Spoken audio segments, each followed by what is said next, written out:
Well, I would call the meeting of the December 16th, 2018 Lakewood City Planning Commission to order. Thank you all for coming. Maybe we have a roll call, please. Mr. Baker? Here. Mr. Coyne? Here. Mr. Gatos? Here. Mr. McMahon? Here. Ms. Rossiter? Here. Excellent. Could I have a motion to approve the minutes as proposed? So moved, Mr. Chairman. I think there might have, I don't know, maybe I'm wrong, but it says the motion was made, seconded by Mr. Baker to excuse the absence of Glenn Coyne. You were at the last meeting, right? Or am I looking at the That wrong was minute? caught. That was, Oh, okay, yeah. good. That was from the previous one. that, And then was Michelle at that meeting? I think the whole top was swapped out, but you're right. Yeah. Second, the motion, subject to the changes that have already been made, clarifying. Is that a motion with an amendment? That's good. All for the amended motion? Aye. Aye. Against? Motion passes. Excellent. Madam Secretary, can we have the opening remarks, please? Good evening and welcome to the Lakewood Planning Commission meeting. The commission is made up of 5 members charged with evaluating proposals as required by Lakewood's zoning code and community vision. The charter of the city establishes the authority of the commission and that it shall be made up of 5 members. Members of the commission are volunteer Lakewood residents appointed to 6-year terms by the mayor and city council. Please be respectful in your conversations with them. Tonight, the commission shall hear testimony from each applicant making presentation for their docket item. The commission may also take public comment for each docket item, and public commentary shall only address that specific docket item being considered. Public comment shall be limited to 3 minutes per person. We will raise a yellow card when you have 1 minute remaining, and a red card will be raised when your time has expired.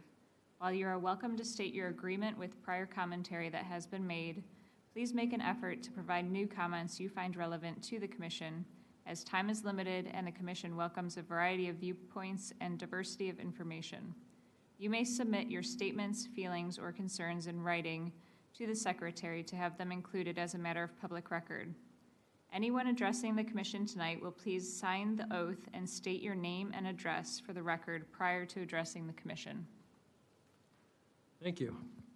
Okay, so old business. Our first item on the docket is a conditional use, docket number 092518, 14115 Detroit Avenue, Raising Cane Chicken Fingers.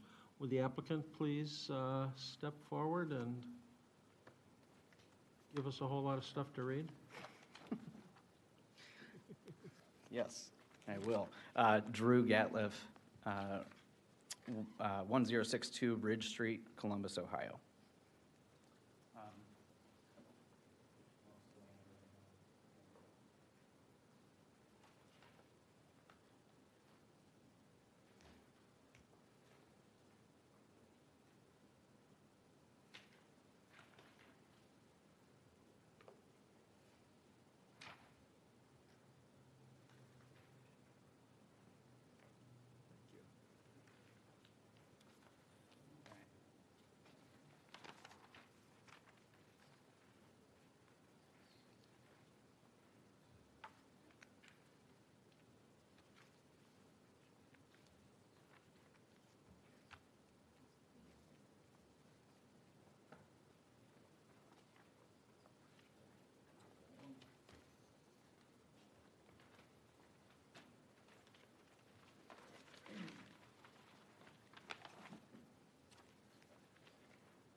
So the items that I passed out, I will explain what those are as we go through this slideshow that we've put together.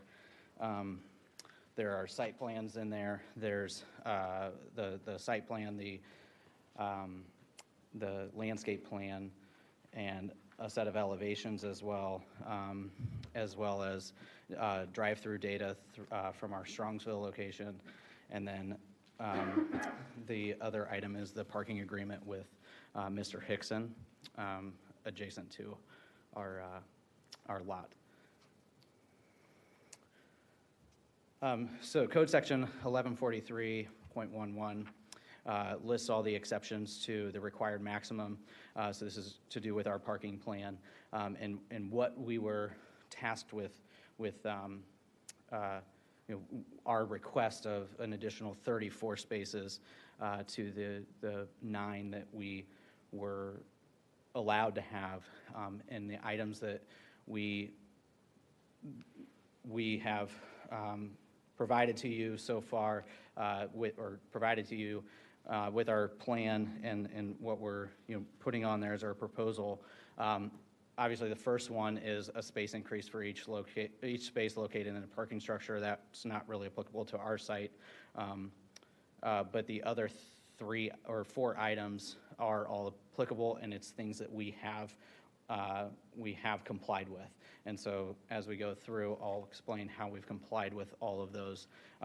Obviously, the Part E is the evidence that the property or business owner will make its parking lot available for shared parking with neighboring businesses. That's what the agreement with Mr. Hickson represents there. Can I interject just for 1 second Yes. for clarification? Yes.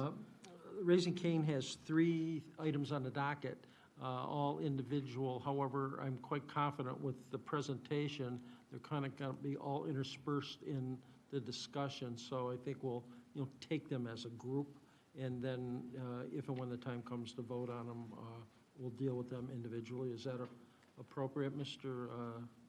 Chair? Or, Yes. Madam? Yes. Chair? I'm Mr. Chair. Madam Secretary? Yeah, Yes, thank you. that is. Terrific. Go right ahead. Thank I'm you. sorry. Thank you. So the existing site, we're all aware of what it is. It's the former Bob Evans, and where I wanted to start with was what we are working with today, or what there is today, and then that helps explain the improvements that we've made to it with our proposed plan. So the former Bob Evans has 67 parking spaces existing, 79% impervious surface area, 13 trees on site, 1 along Detroit Avenue, and 5 along Park Haven Row.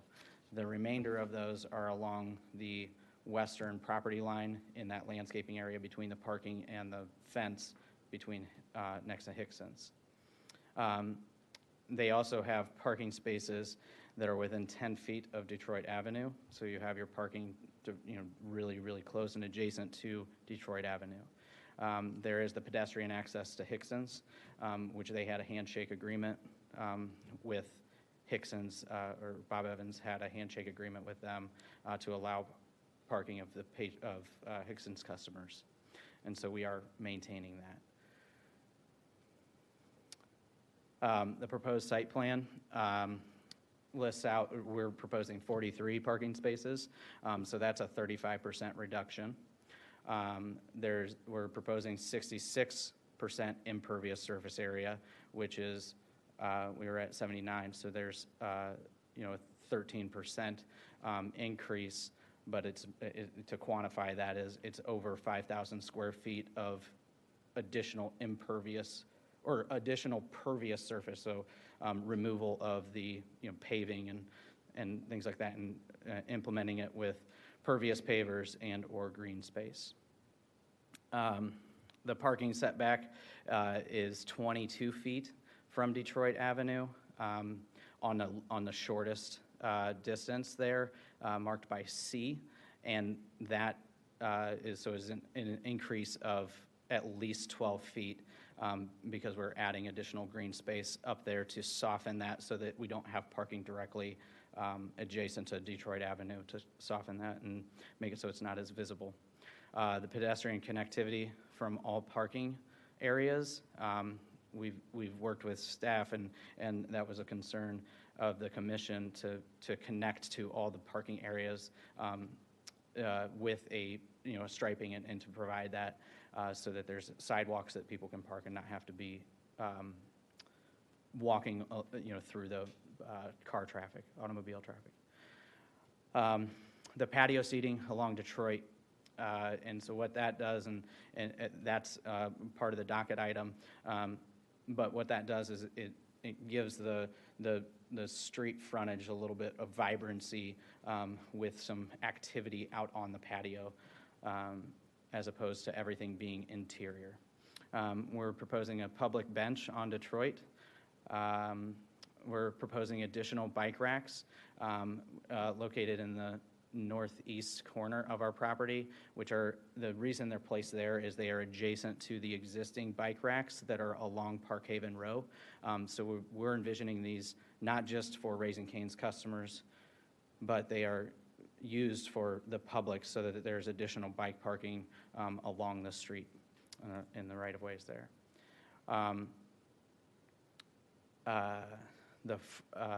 And then the pervious paving at the parking stalls there, we do along the building, we have the pervious paving, and then we're keeping that pedestrian access to Hickson's, as well as getting an agreement in place and not just a handshake deal like he had previously. The proposed landscaping plan, which is attributable to the landscaping plan going above and beyond. We've increased the landscaping between the parking lot and Detroit, as we talked about moving the parking away. Also increased by adding trees and shrubbery so that it is more screened and it's not, the forefront of our property. And it can be more focused on the patio and the building itself. The bioswale in the drive-through, which equates to 5 times the required water quality that we have. It equates to 5 times the required water quality for our project. We're going 5 times above and beyond that with our bioswale there. And from the last plan, we increased the size of that bioswale, as well as reduced a couple of parking spaces to make that so that it was much larger. The 18 trees on site, with 4 along Detroit Avenue and then 8 along Parkhaven Row. So we're increasing the amount of street trees and trees along both of those 2 frontages. And then we've also increased landscaping along Parkhaven Row all throughout, from the very back of our site all the way through along the drive-through, and then into up there by the bike parking. And the reason that I wanted to bring up where we started, or what is existing and where we're at today, is because we understand that we're going in, and it is a redevelopment, and we understand that we have to apply under the current zoning codes. If someone were to come in and they wanted to do a sit-down restaurant, they would not have to make any modifications to the site plan because it's already an existing sit-down restaurant.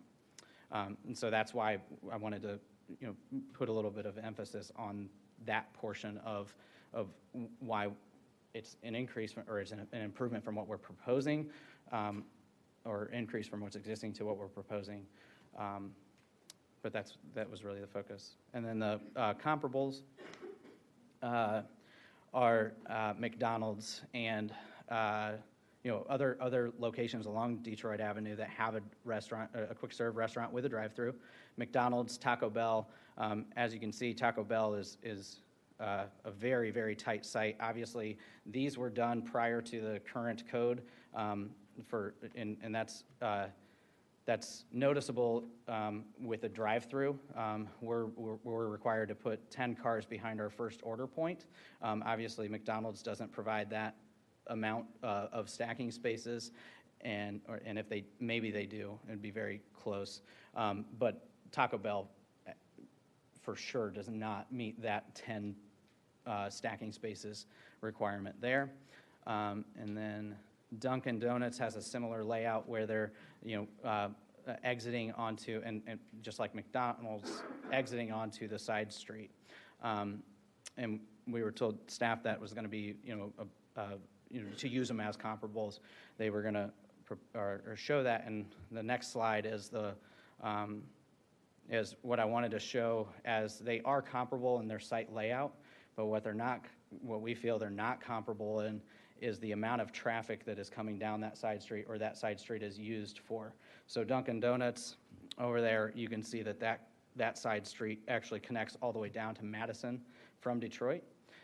McDonald's connects past Madison all the way significantly further south, and then where the Raising Cane's connects, or that small, it's a dead-end street that has 21 residences, so there's no outlet, there's no additional traffic that would be coming from the south other than those 21 residential lots.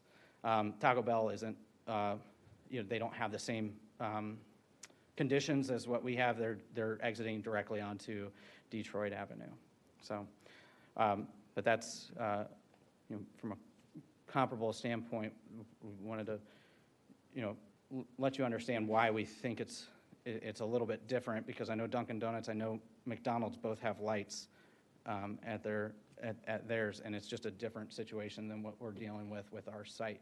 And the reason we feel so strongly about this site is because we understand that, and we knew that we could get the site plan to work, and because of that unique situation. And that's the end of the slideshow. Very good. Anybody from the city, do you have comments, please? Yes.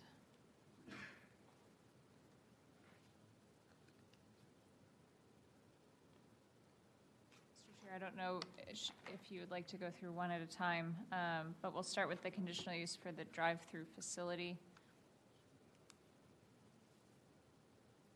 Again, the site at Park Haven, this was the previous site plan that the applicant submitted, and this is their new site plan, so you can see the expanded stormwater as described. You can see that they did add some pedestrian walkways through the parking lot, as was brought up last time at Planning Commission.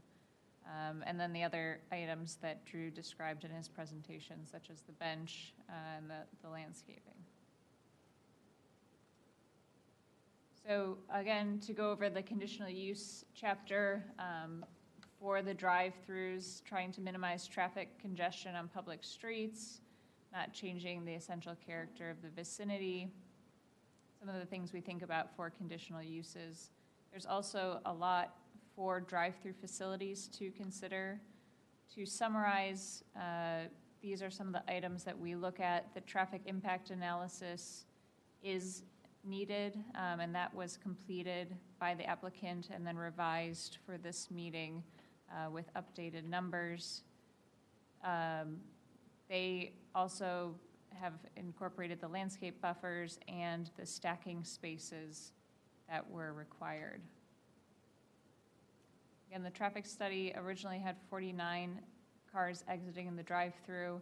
It was updated to show Raising Cane's peak drive-through, which is 100 cars for their PM peak.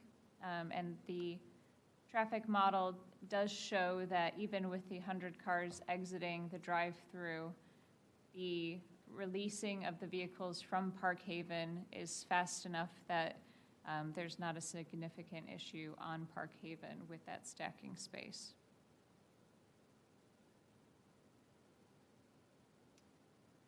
Like was mentioned, just as a comparable area for kind of that drive-through window to the exit, and then from the exit to the intersection. This is McDonald's. They actually have 2 windows, but the last window is about 14 feet from the sidewalk where they would have to stop. And then from that exit to the corner is about 50 feet to the stop bar. So it is a similar condition, slightly less from that pickup window to the exit, and a little bit more from that exit to the corner.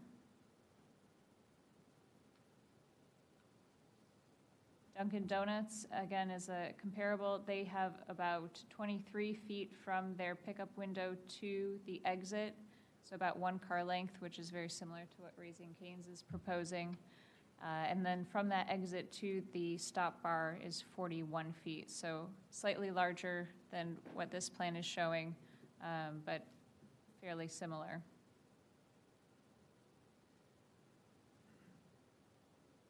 We did ask if there was a engineering standard for the driveway distance from the intersection to wherever the driveway would be located. There isn't one per se, but that 30 feet is used for any parked cars within intersection. So the city engineer or the public works director thought it would be similar for driveways, about 30 feet from that intersection.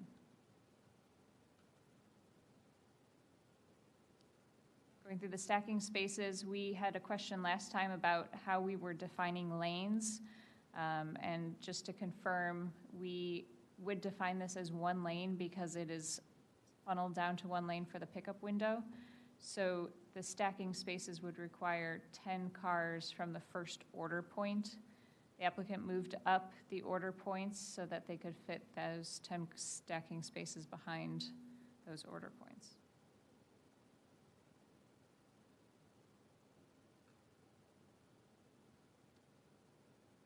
One of the things that we wanted to ensure for the residents of Parkhaven is that people weren't encouraged to turn right, and we also didn't want people going through Gecko as a cut-through.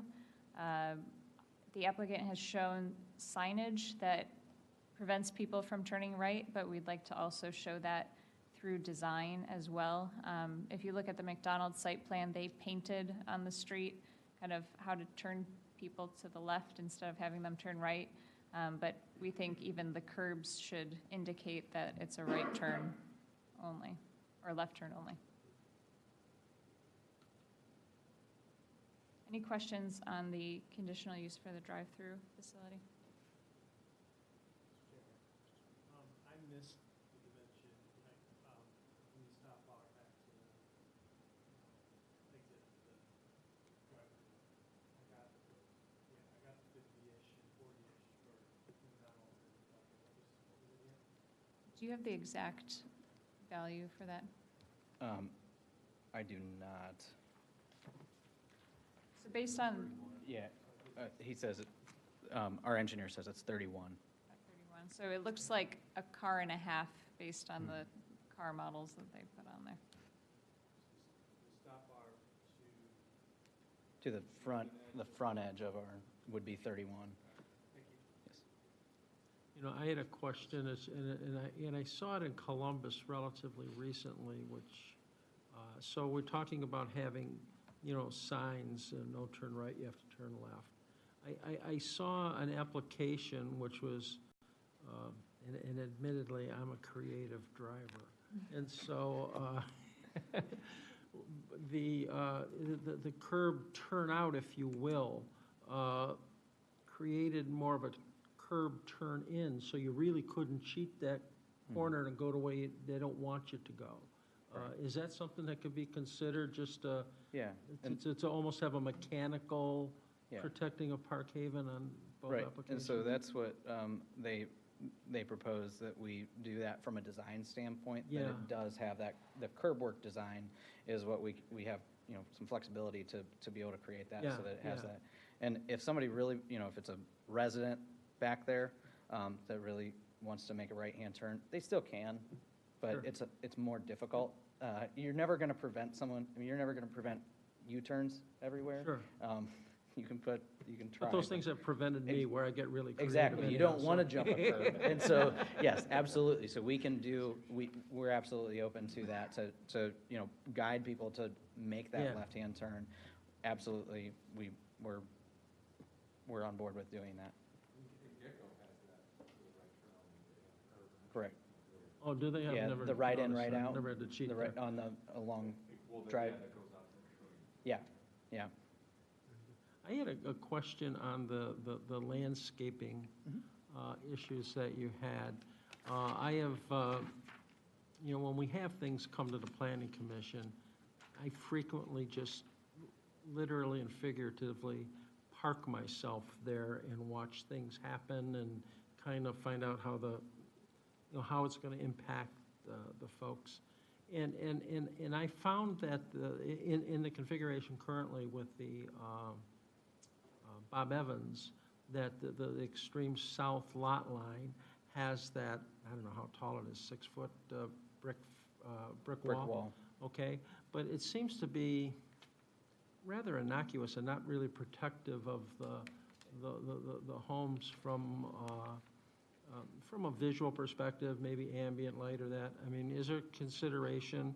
I saw in your landscape some things around the corner, but to put some significant deciduous and coniferous trees along there to really create something that would create a canopy of some effect to protect, especially the northernmost house on the west side of Park Haven.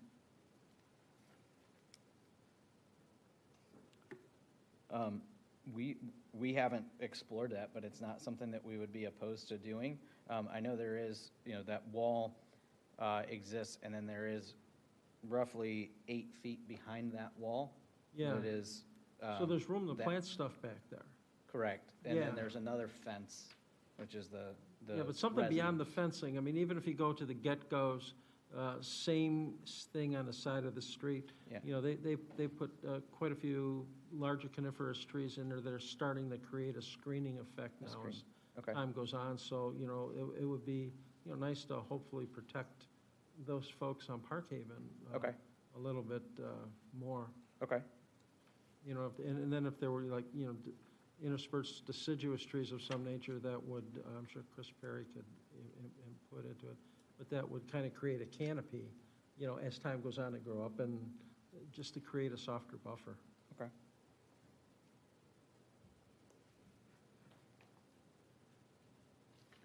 I'm trying to understand, you gave us Yes. these Strongsville. Yeah, and I apologize. Yeah, I apologize. I realized that when she mentioned the traffic study. Yeah, so one of the reasons we did that was we threw out a number of, we can put a, we can do 100 cars in an hour. And that is that is aggressive thinking on my end to say that we can do 100. So what I provided to you was an hour-by-hour breakdown of our Strongsville location. So a little bit of insight on Strongsville. It's, Jake, is it our strongest location current? Top So, 2 or 3. so it is our top 2 or 3 location in our entire system. That was we wanted to use it as a comparison. A couple reasons. Jake hates me for doing it because he didn't want me to use the busiest location. I did it because I wanted to show you that we're not showing you we're not picking a poor location that doesn't do hardly any business. This is a very, very busy location, and also everybody is familiar with Pearl Road in Strongsville and how busy Pearl Road is. And so to use that as a juxtaposition of what we have along Detroit, it has 2 to 3 times as much traffic along Pearl Road as what we have currently here on Detroit. And so that's the reason we chose that. And the worst time, or the worst, the largest number that goes through that drive-through was 70. And so when we did our drive-through, our revised traffic study, we did it at 100 in a PM peak hour. And then that was just through the drive-through. That wasn't, so then we also had an additional 43 going, trips that are going through our, through the dine-in in that hour. And so it wasn't 100 only, it was 100 just through the drive-through with another 43. So if we were able to do that kind of business on a regular basis, if we were able to do that business ever, I think Jake would retire a few years earlier. And so I wanted to use that as showing you our busiest location, or one of our busiest locations, along with what we've provided we had GPD rerun the traffic study with something that is actually worse than the worst case scenario. And that's why I wanted to showcase that and provide that information to you. So I understand these numbers, the average is the average time? Correct. So it's ordering point or from the Yeah, starting? so it's from their ordering point. Yeah, and so like throughout that time you have, slowdowns, and that can be caused from a lot of different things. So on our site plan, what it shows, we actually have, the order point, and then we have a pay window, which is that first bump out, and then we have a pickup window, which is the second bump out. So there's actually two drive-through windows. One is a pay and one of it is a pickup. You can never pick up from the pay window. You can pay at the pickup window when it's lower volume.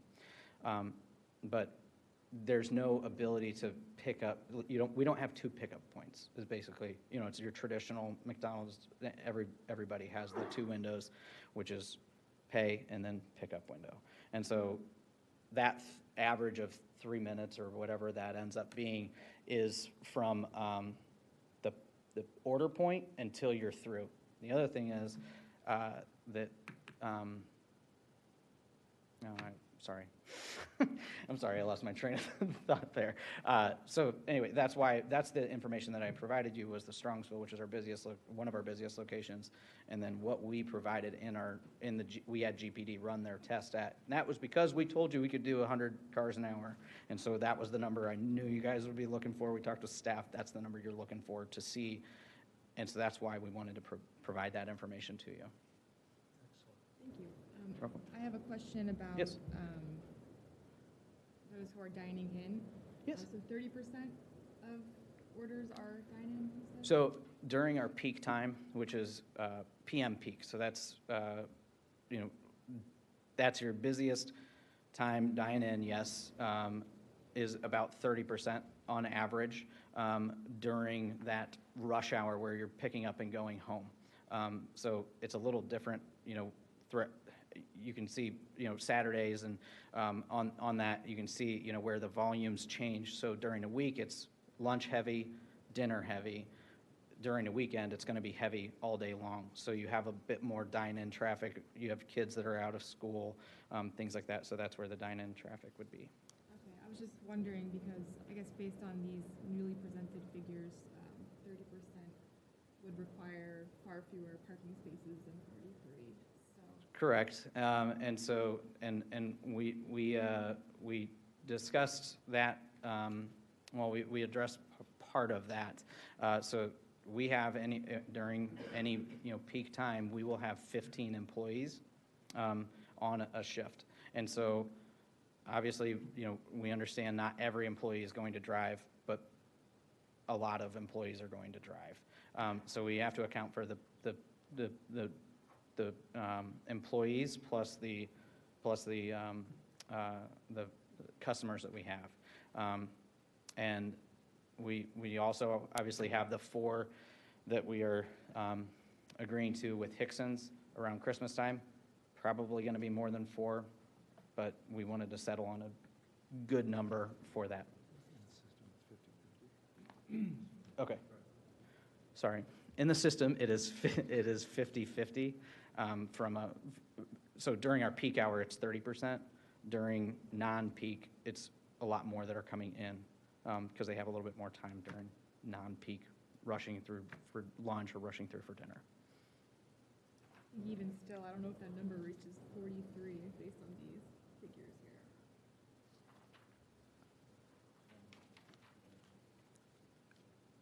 here. That's a fair point. That's a fair point. Yeah.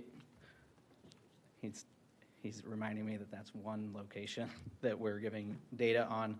I would say, if we look at the comparables and we look at the aerial of the McDonald's lot in that time and that photo was taken, every single space of McDonald's lot was taken.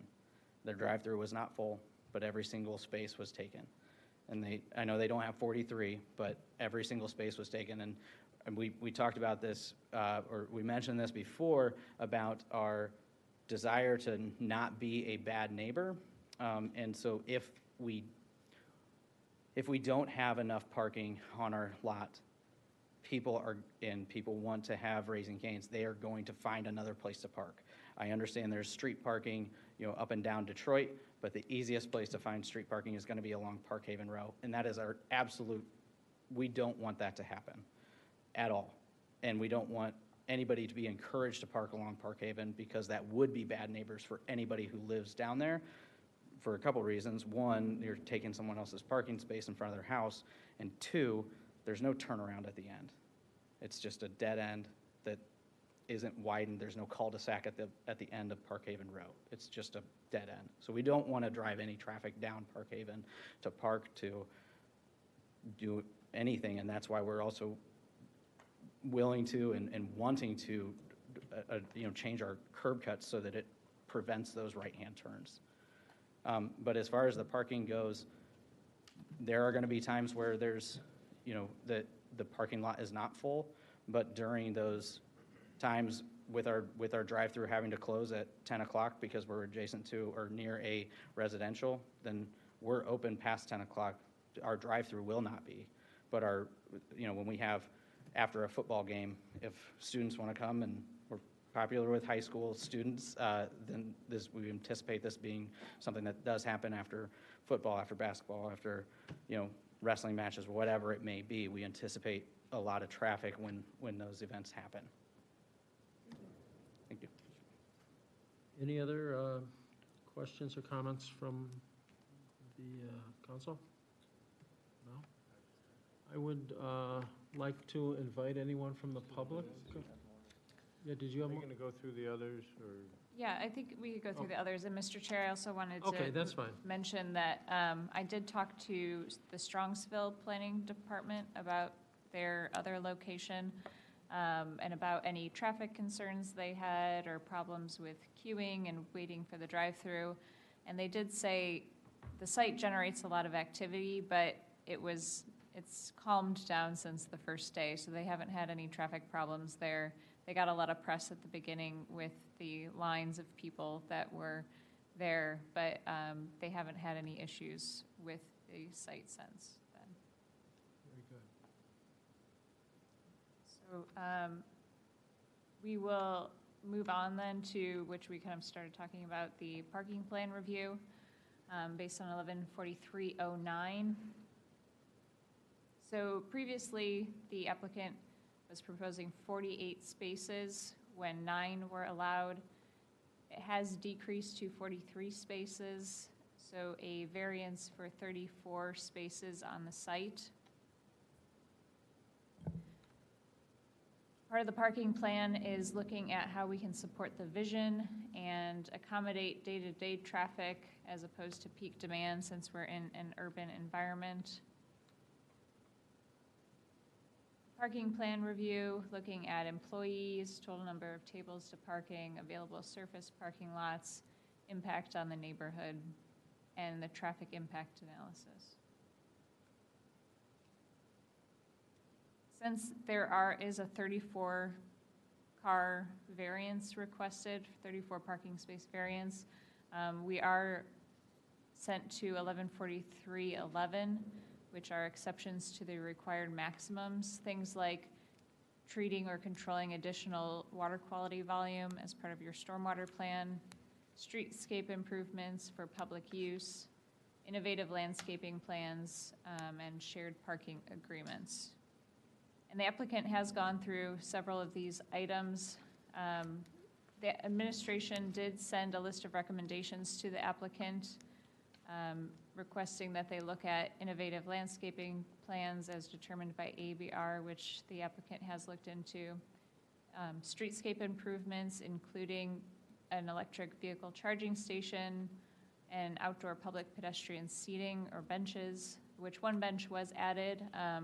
But we would still like to see potentially an electric vehicle charging station along the streetscape. We think that would be a great addition, meeting our community vision and the work of the Resiliency Task Force.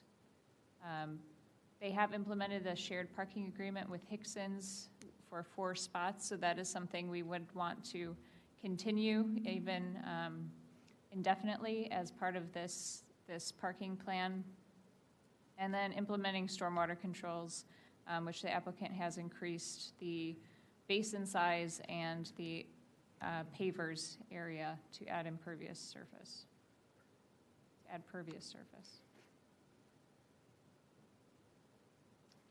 So that is part of the parking plan review. Are there any questions on the parking plan review? Mr. Chair. A question that there was a representation was 5 times the volume of stormwater flow. That, and I just wonder if you, the city, Mark, if you've been able to take a look at that and the other features on here, what the impact is on stormwater. I've had some discussions with their design engineer early on.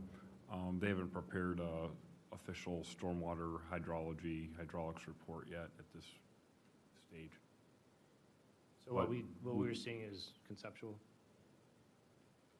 As far as I'm concerned, yes. But with any approval, I would, verify and make sure that they do meet that 5 times the water quality. So then I turn over here. Jeff Plotz with Neff and Associates. The way we looked at the site, it's, you're looking at roughly, as we see it, a 13% reduction in impervious. So we should be needing to treat 7% of our water quality volume for the entire site, which roughly comes out to be 200 cubic feet of water. And here we're treating roughly 1,000 cubic feet, so 5 times the amount. That's how we're claiming that at this point. But yes, we will submit official calculations with the plans. And so just to clarify, from a yes, this is conceptual, but it is with, grading thought and calculations to be able to figure out how much volume that retention basin does have, or bioretention swale does have. So, yes. Madam Chair, you have, Any other questions on the parking plan portion? any other questions on the parking plan? Yeah, I mean, so, I'm, there's some discussion of an electric vehicle charging station. It's probably under our consideration. I'm curious, so you see, the administration sees it on Detroit Avenue, like servicing a meter spot as opposed to a spot. I'm just would like a little bit more of an understanding of what the administration sees that. It's a great question, Kyle. We feel strongly that via this project, that improvement should be really designed for the public use, and that's why we've categorized it under that streetscape improvement recommendation. This would be on Detroit Avenue at a metered spot. The applicant would be required to support the infrastructure and the cost to buy the unit, and then the city would be supportive of the energy costs related to the use of that charging station. We did explore the option of them doing it on the site, but it made a lot more sense to us to have it on Detroit, so that even people that weren't going to Raising Cane's could also use the space, but people that were visiting the restaurant could use it as well. The city is installing its first 2 electric vehicle charging stations within the next couple of months. We'll have one at Winterhurst, and then one at City Center Park down by Marks Plaza. So via the Resiliency Task Force and our focus on reducing carbon emissions and leaning forward on sustainability, we see this as a really important public improvement that should be made a part of development projects. So that one's really important to us, and we think that it can be a public infrastructure improvement that we could use throughout the city. May I ask a question attendant to that? How then will the city collect a remuneration for the consumption of the electricity for the individual cars? I would say at this point, we're prepared to cover that cost just for the public parking of the electric vehicle charging station, but we plan to churn that traffic via a meter. So you'd have to pay at a meter just like you would in another space. Would that cover costs, though? I mean, it seems to me that, I have no problem with the concept of having a charging station, but I don't think we should provide people with free energy just to be green. Yeah, that decision we certainly haven't made, Bill. I would say we're still trying to figure that part out. We're at the point right now where we're confident that that's where that industry is going, that we're going to need to start to provide infrastructure to support electric vehicles in our city. We're not exactly sure yet how to handle the costs, but we'd like to explore it via projects like this. So I don't have a great answer on how we would charge for energy right now, but I am very confident that the only way really to figure it out is to start working on it. And so that's what we're trying to do. That's fine. Yeah, and I you know, because I think, you know, how the city's going to pay for, you know, I think that's a little bit outside of Planning Commission's purview. Sure. But what I am curious about is just from a practical standpoint, is there going to be like, I mean, has the city thought through this to a step where is there going to be priority for electric vehicles, or if you're an electric vehicle, you just have to hope that space is open, you know, kind of how that works, or are you just expecting the meter to churn it? Honestly, haven't thought that far either. I mean, in my opinion, I think you've got to enforce electric vehicles there if you're putting them there. So if you're not driving that car, you can't park in that space. We can explore the option of doing priority. I think that's another option we could consider. But the metered component of it is important so that we don't have somebody just sort of posted up in front of the restaurant sucking energy all day. If you live on Parkhaven, yeah, you can buy an electrical vehicle and just park it on Sure. Detroit and charge it every day. There you go. Very good. Any other questions from the commission? No? The city? Any other items? So the outdoor dining. Pardon? Just outdoor dining, if we're ready to move on, just to go through this quick. Outdoor dining, as usual, just 25% of the indoor seats allowed outdoors.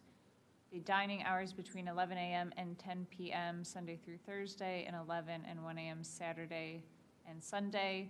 This is reviewed yearly by Planning Commission, open between the months of April and October. So the applicant does have 76 seats inside, which would allow 19 seats outside, and they have proposed 18. So they are meeting the code.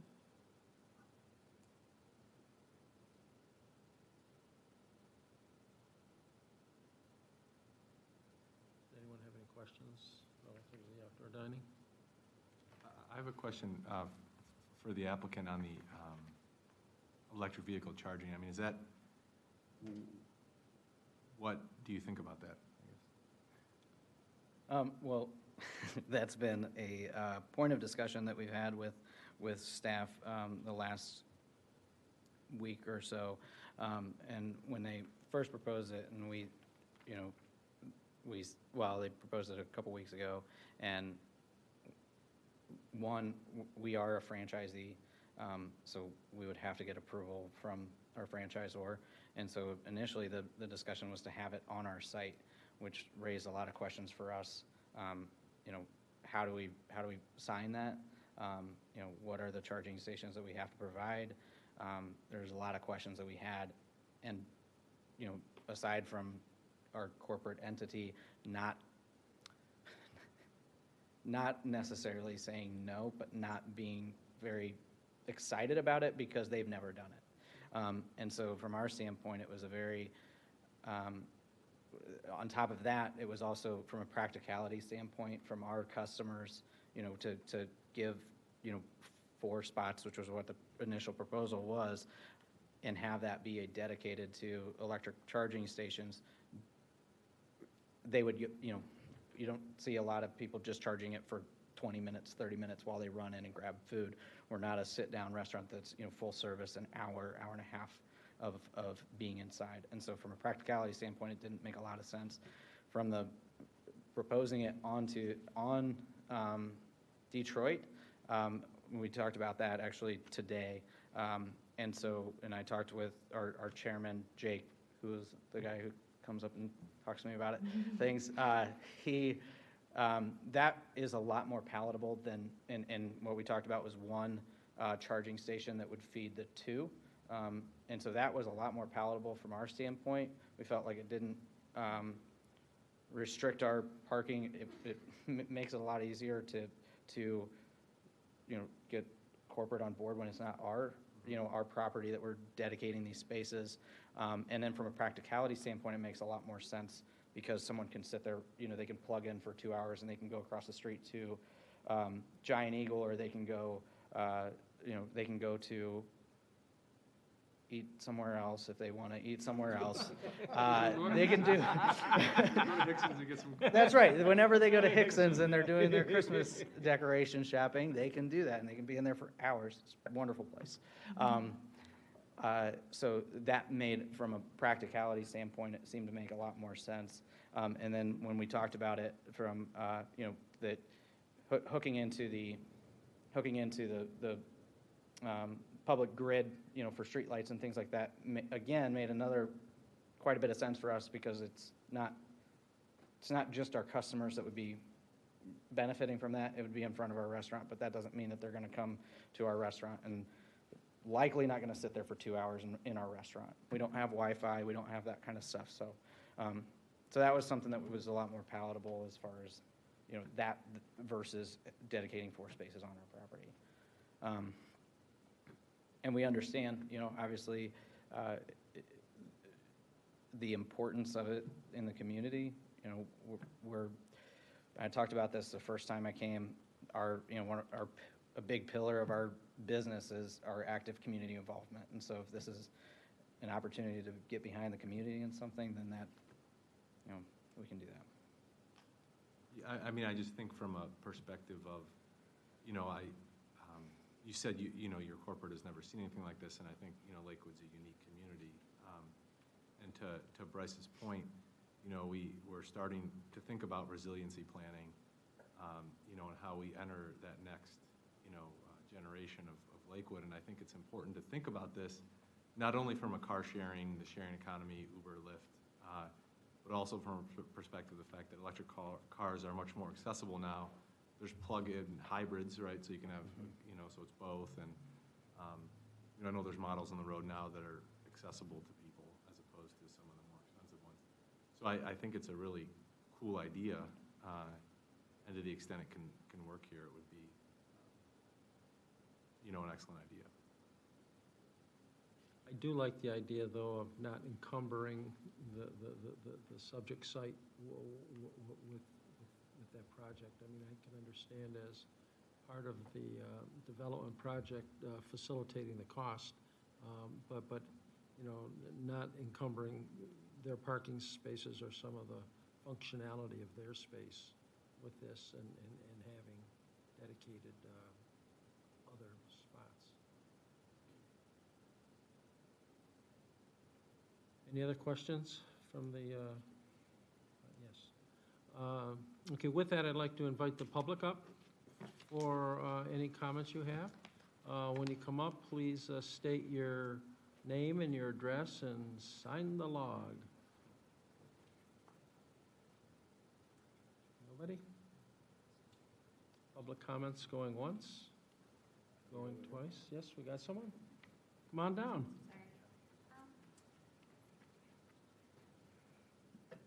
So my name is Autumn. I live at 1427 Parkhaven, the house directly across from one of the entrances. I work from home, and the biggest concern I have is obviously visual, but as well as the noise. And then we would have to live next to a construction site for however long, and that's just really not ideal. So I just want to know, how are they going to visually, are they going to add a fence like Gecko did with trees? What are they going to do about the construction? I mean, that directly impacts my work. Well, it's interesting because maybe we can have the applicant come up again, but that was one of my concerns and questions. What was for that to enhance that screening process, and that will be part of going to ABR ultimately. Yeah, because our front window is directly across from where they want to have another entrance to the drive-thru. Yeah, so part of your questions and discussions would be then to the ABR relative to, that landscaping and enhancement, but I understand what you're saying, and that's why I asked the question. Yeah, thank you, I appreciate that. Oh, you're very welcome. Mr. Chair, Yes. question for the city. During a construction, we're talking about as-built after construction and operation, but where does that fall during a construction period? Is that an ABR consideration? Is that a landowner-to-landowner situation? Yeah, I mean, as far as construction management, is that, Right, and fencing and noise and hours, et cetera, during construction period. yeah, the applicant, if they were approved and they got through the plan review process with start construction, they're required to submit essentially a pre-construction plan that talks about everything from contractor parking to hours of operation to screening, truck traffic. They actually have to submit all that stuff to the city, and then it gains approval from our engineering, planning, and building departments. So Autumn, we would absolutely welcome you to that if it gets to that stage. Share with you all those details, related to hours of operation, and making sure that it's as painless as we can make it for you during construction. Lou, I would even invite the team from Raising Cane's back up to talk about expected construction times for a project like this. That might be a question we can ask. I don't want to end public comment, though, so we can maybe bring them back Afterwards, up. then he yeah. can come up, yes. Any other folks from the public have any comments? No? Well, then I'll invite the applicant up to address that. As Drew is walking up, I can address Autumn's second plan. I mean, it's actually appropriate for both Planning Commission and ABR to talk about the screening question, specifically related to the conditional use of a drive-through being attached to this plan and its impact on the neighborhood. You know, the applicant does show landscaping on the southern edge of the site, which we can bring up and show. So we can talk about it tonight, Planning Commission, and then absolutely it'll be a part of the landscaping plan review by ABR starting next week. Drew? Yeah. As far as constructions, I'll go through basically our typical construction hours are Monday through Friday, and it's it's 8 a.m. to 5 p.m. or 4 p.m., which I understand. Autumn, you work from home, and so that isn't what you want to hear, unfortunately, but because that does impact. But from our standpoint, we do have trucks. We don't have a lot of dump trucks. That's going to be very minimal as far. Sorry. That's going to be very minimal as far as just through demolition of that. We can obviously stage our dumpsters so that they are further away from your house during construction, like the construction dumpsters and things like that. But there will be, I don't want to say there's not going to be construction trucks, there's not going to be construction happening, because it's going to happen. So I don't want to tell you that it's not. As far as the screening goes, as far as a time frame goes, we do our restaurants from the time we hit the ground till the time we're open is around 4 months. So it's fairly quick from our standpoint. Yeah, 4.5 months. But it's pretty quick from a development standpoint. It's not something that's going to be happening for a year. It's not something that's going to be happening for a significant amount of time. And once we get, some of that is going to be site work, and then a lot of that's going to be interior work as well. So it's not always going to be, outside doing things like that. But we can definitely, stage it so that, the saws for framing and things like that are located away from the residences. We don't have any issues with that. The screening, and I know on the landscape plan, we do show screening there, so that obviously during a drive-through, we do have limitations on our drive-through hours, which was mentioned, that has to close at 10 o'clock. But as everybody's aware right now, at 5:30, 6 o'clock, it's dark. And so we know that it's not just, really late when it gets dark and there's headlights on. And so we have extended that landscaping, and actually we will extend it even further where it shows lawn seed down there, so that as cars are coming in, that as they make that turn, it's even more blocked, with keeping low at the tip of that island or that peninsula. We want to keep it low so that from a safety standpoint, we don't want to block, a car coming the opposite way or a pedestrian. We don't want to have them coming out. And so that's something that we will extend that shrubs, or that landscaping, which would be shrubs, which would be evergreen shrubs that would block those.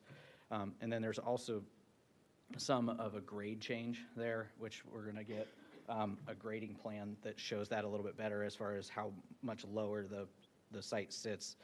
As a lot of people who have gone down the Park Haven Road, there is a significant grade change from Park Haven Road down to the current Bob Evans, floor, and we're more or less matching Bob Evans' floor level. So there is a bit of a grade change there. I would think, however, and I understand the lower landscaping up towards the street, but at least from the building line all the way to the end of the lot, I think that should be significantly landscaped to afford her the privacy that she should have. Yeah, so I'm sorry, you're speaking about which area? Okay, so the southern line, okay, and you had spoken about having more diminutive landscaping up front towards the street for sight lines and stuff, and I understand that. But once you get to the building line for the residential houses across the street, I think then from that point all the way back to the back of the lot, totally back, that should be significantly landscaped with taller coniferous and deciduous trees. Okay, I don't know if I'm quite Yeah, so maybe I understanding can, exactly where. I think that, so the whole southern edge, and Kayla, maybe you can show that whole southern edge, that's what you're talking about there, Bill? Where the mouse is? Go to the, So, exactly. yeah, Bill's talking about that back 8 feet, which we talked about earlier, landscaping that. Yeah. So Autumn actually lives across the street, Bill, on the east side of Park Haven Row. And so I think what's really important is. Oh, I thought she said she lived contiguous to it. Oh, I across the street. apologize. No, it's okay. I think But they're still both. for that, those persons too. I think that they're was both what- important. That Yeah. was my most important thought. And what we are proposing, there's an existing brick wall, and I believe it's actually 8 feet tall, if I'm not mistaken, that is existing, that we're leaving, that would remain the 8-foot tall brick wall, which is actually, I mentioned that before, there's 8 feet beyond that. That is, currently just grass back there. But yeah, But the house still overlooks Yes, that, and any yeah. light, Right. whatever, And we can can- yes. impact the houses, and Yep. love to see that Okay, understand. eliminated to some degree. Any other comments from the public? Well, then I will close the public comments. And do we feel we're ready to consider motions on these items? I have a couple of questions, if I may. You of the may. applicant. I would first like to thank you for providing us with greater detail about the site plan and the landscaping plan and these drawings of the building. That's very helpful. One question is, your outdoor seating area is covered, is that correct? Correct. Okay. Yes. And that's what it looks like. And then my next question is the building. Is the building design footprint, I think you showed us a floor plan on Yes. one of your slides.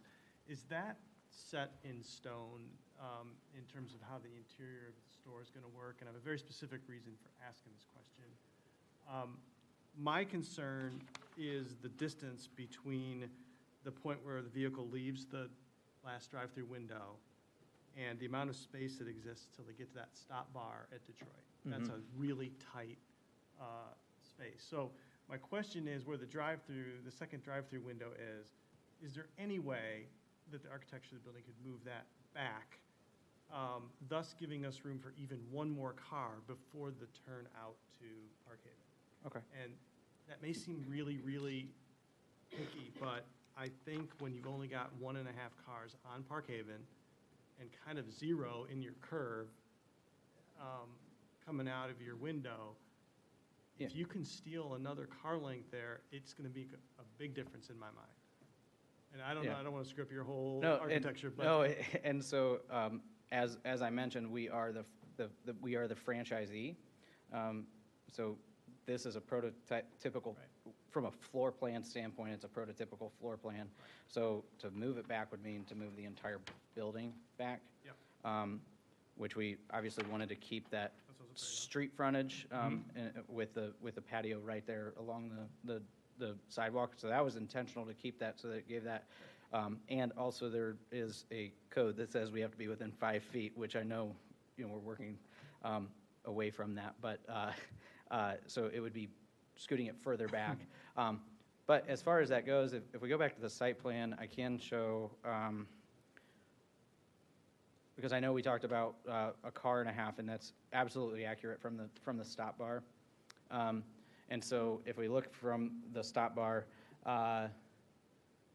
which is not shown on here, but there. So that car, the front car, so the current site plan that is shown there, actually shows the car past the stop bar. So I want to point that out, that is shown past the stop bar. So we've actually moved it back to see where that would fall. And so that actually falls where the second car is basically half, the back end basically comes to the middle of our drive aisle. But then we also do have the ability, there's a car shown, and it's kind of hard to see with all the hatching, but there's a car, we've also shown an additional car out of our, so after they've picked up their food, before they enter Parkhaven Row, there is an additional space for one more car. One other thing that I know from a design standpoint, we're designing from the stop bar. And practicality standpoint of functionality of this intersection, there's street parking along Detroit. So you have the sidewalk, which is 5 feet beyond from the curb line. So in order to be able to see, to be able to take a right-hand turn or a left-hand turn, to be able to see that eastbound traffic along Detroit, you have to get out past it, just like you do when you make a right-hand turn on any red. You stop at the stop bar, make sure there's no pedestrians, and then you creep up to make that right-hand turn.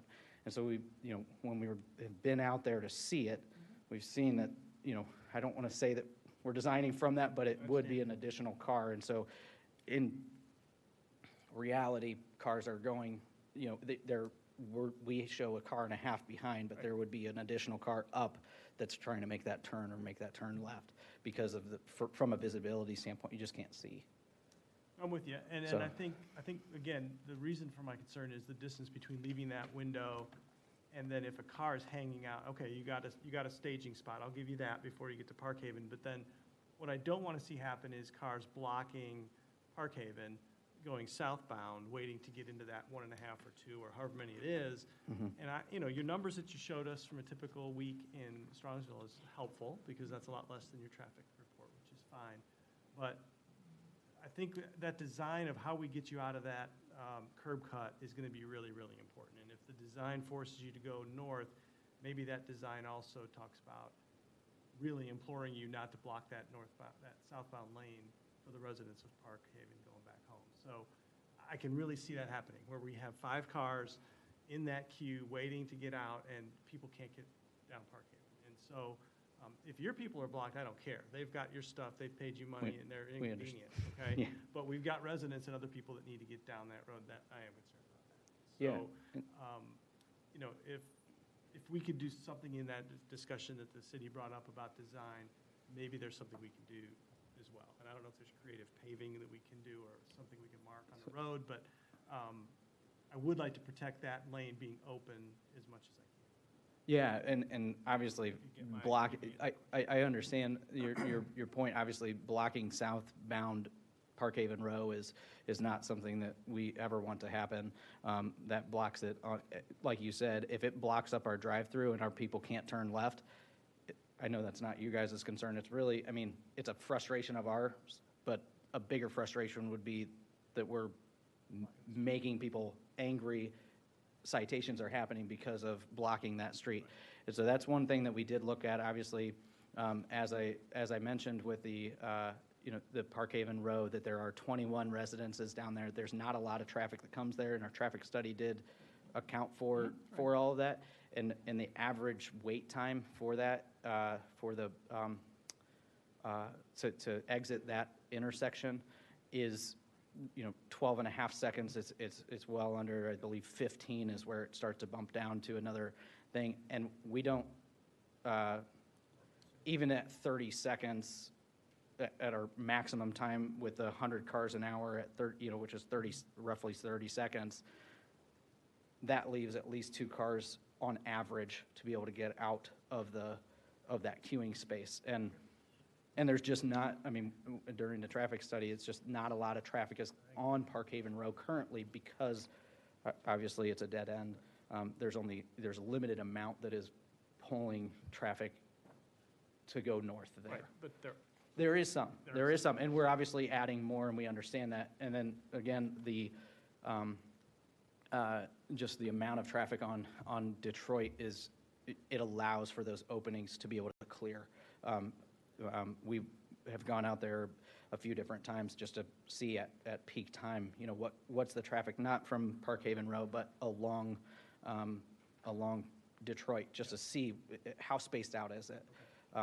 Because obviously you see 11,000, that just tells you what it is in a day.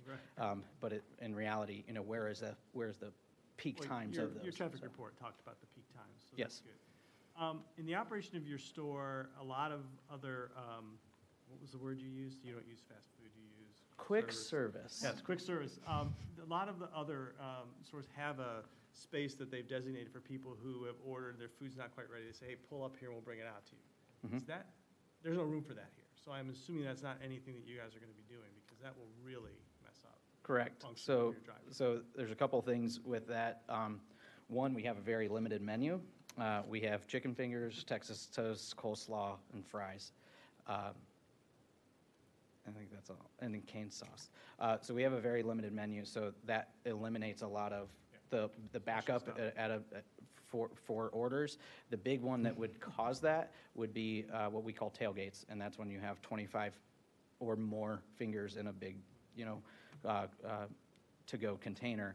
And what we will likely do from an operations standpoint is if somebody comes in and tries to order a tailgate, we would tell them, in the drive-through, we would tell them, no, you got to come in to do that. You can't do a drive-through tailgate.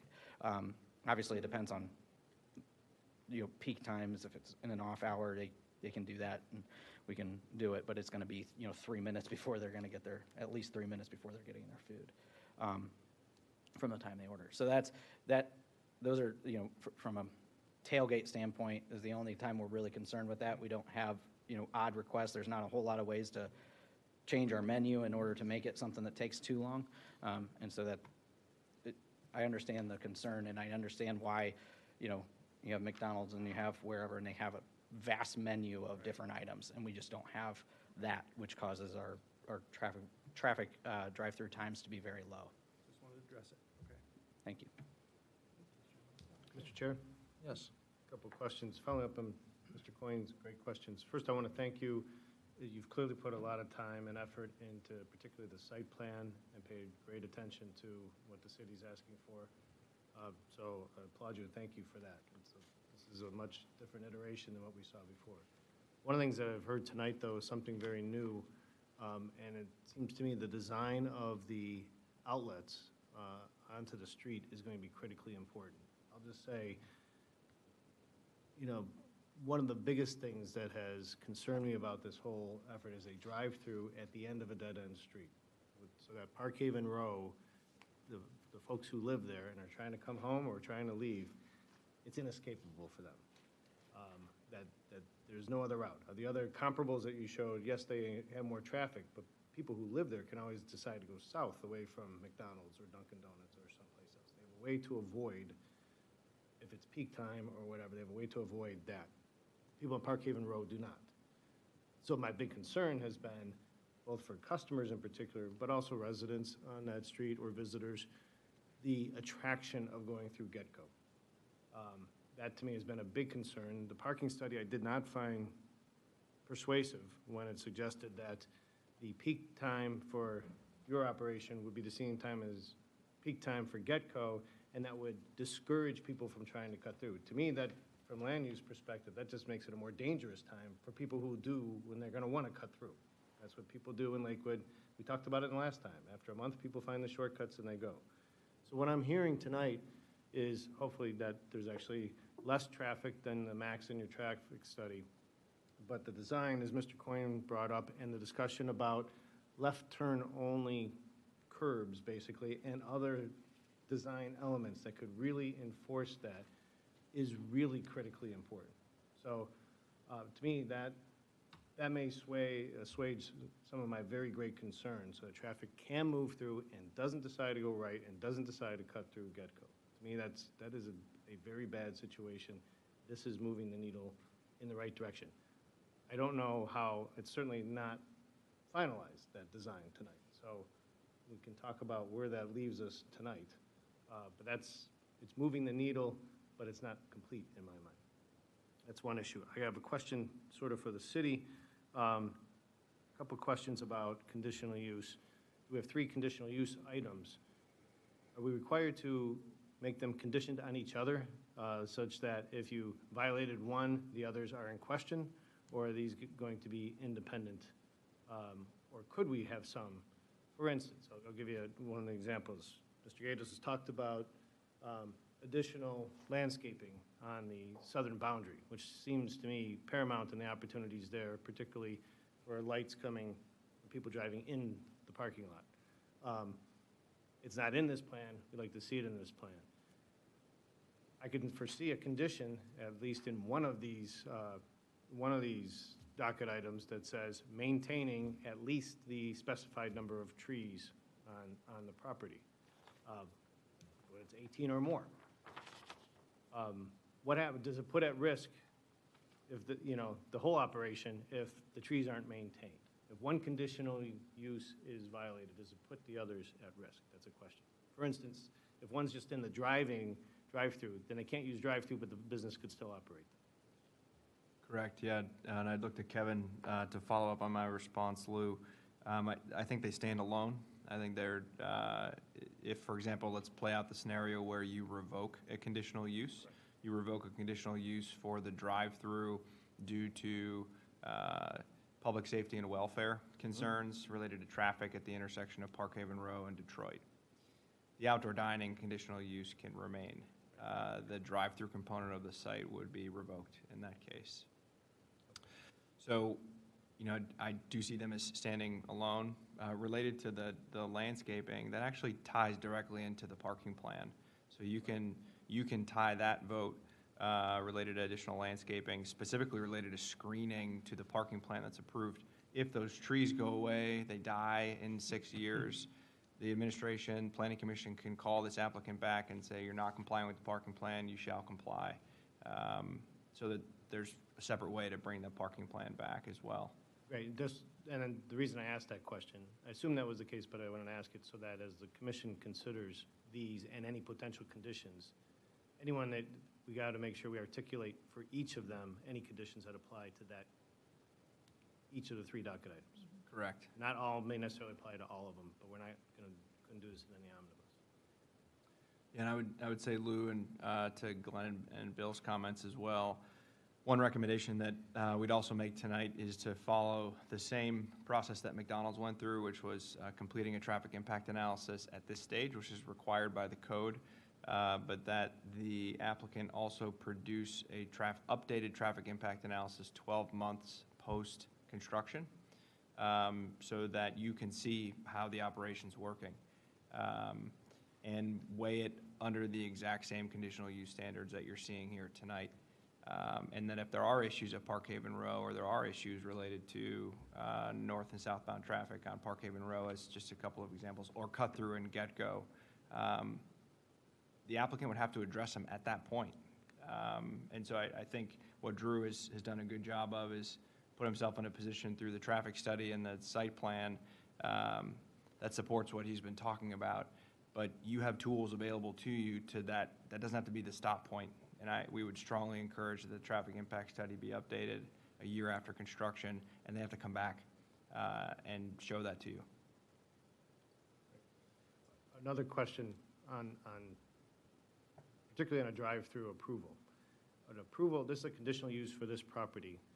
Today, Raising Cane's has 4 items and not much that requires anybody waiting in line to get through. But McDonald's started that way with the speedy proposition and grew into, nearly every time you order, they say, please pull up, we'll bring it out to you. And many things on their menu that weren't there in 1964. But our approval is for a drive-through, whether it's Raising Cane's or some other entity in the future, 5, 10, 30 years from now, right? Conditional uses aren't transferable to different users. Okay. So if a new user comes in, they're required to come get a conditional use from you. So- If it stays Raising Cane's and ownership structure changes, that wouldn't be the case. But if they were a new operator, Wendy's were to step in, they're required to come back and get a conditional use. So let's just say if Raising Cane's then expands a menu and adopts a much broader menu that then has that, we could have a condition that says there is no waiting for order delivery in this exit lane for Raising Cane's, such that the condition Mr. Coyne was talking about, we don't want people waiting there and someone running the food out to them when we're trying to move as many cars through here and off Parkhaven Row as we can. I know it's in their interest not to do that, but we could put a condition as a part of the drive-through for this site on that. It wouldn't transfer to anybody in the future who already has a broader menu if there was someone else going in here, but if they grew their menu and their operation, we wouldn't want that. We wouldn't want what we're saying tonight isn't possible to become an eventuality where we haven't had a chance to talk about it. And that's correct. And you could put that condition on the drive-through.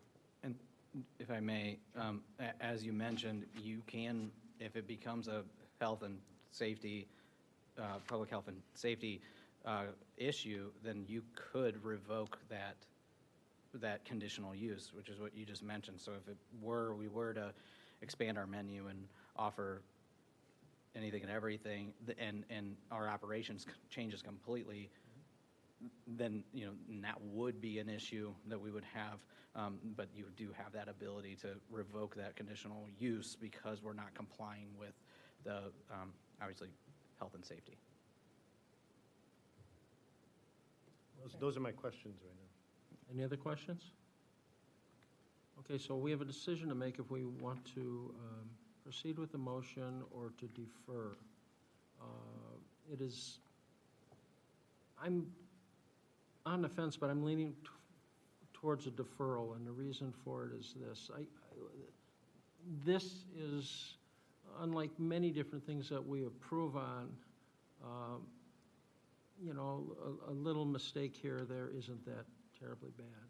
But we have some concerns here, and I truly laud the applicant for making great strides and really working hard to be a great citizen. I believe that in my whole heart.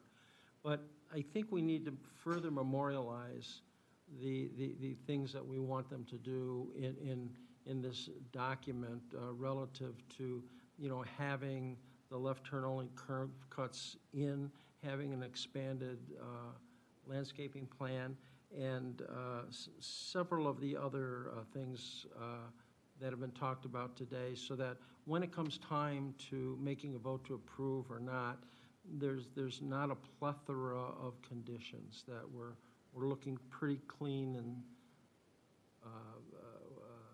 down to a good document with not a lot of addenda. What is everyone else's thought on that? Mr. Chair, I support that approach because I'd rather approve a plan, and this is, like I said, markedly better and more refined, and I believe, frankly, close. But my fundamental issue is that design to maximize the drive-through traffic and other traffic to go left and clear quickly off of Parkhaven, not to be any sort of obstruction or problem to Parkhaven Road. And we're putting a lot on a future design that we haven't seen. So I support that notion. You proposed the motion? I have not said notion, sorry. Okay. Anyone else? Well, I don't hear any of us having too many issues with the outdoor dining request, although I would think it would benefit the applicant for us to vote on that solely tonight. But I don't think there's anything more that we would expect to see with that specific conditional use request for the outdoor dining. Likewise, with the parking plan, it could change slightly if some of the landscaping and some of the design features we talked about.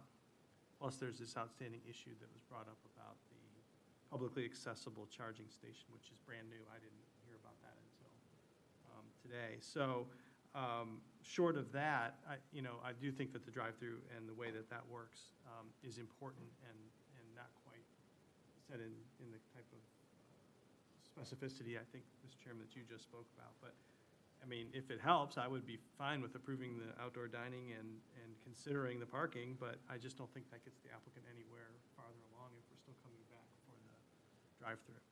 It almost, and Mr. McMahon had touched base on it. It seems like each one of these pieces, though autonomously, they stand on their own. Effectively, with the approval process, are contingent on each other to put the entity together. Yeah, my preference, Mr. Chair, is that we continue to see these as a comprehensive project. And then if we're going back for details on the drive-through, that we should secure everything else as well on the site plan. That's the ideal scenario. So if that's what's in the commission's wishes, that's something that we can work towards. And I would say that we just come back with the comprehensive package that makes sense.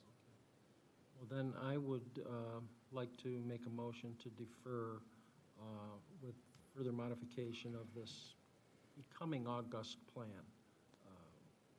So I think we should, to be clear to the applicant, explain in our deferral motion exactly what we want them to do. I think we've talked about it generally. I think it's the electric, vehicle charging station along Detroit. This is for the parking plan. Additional landscaping buffer along the southern edge of the property on the south end of the brick wall. And then the design of the outlets. Now, I do think we should be careful.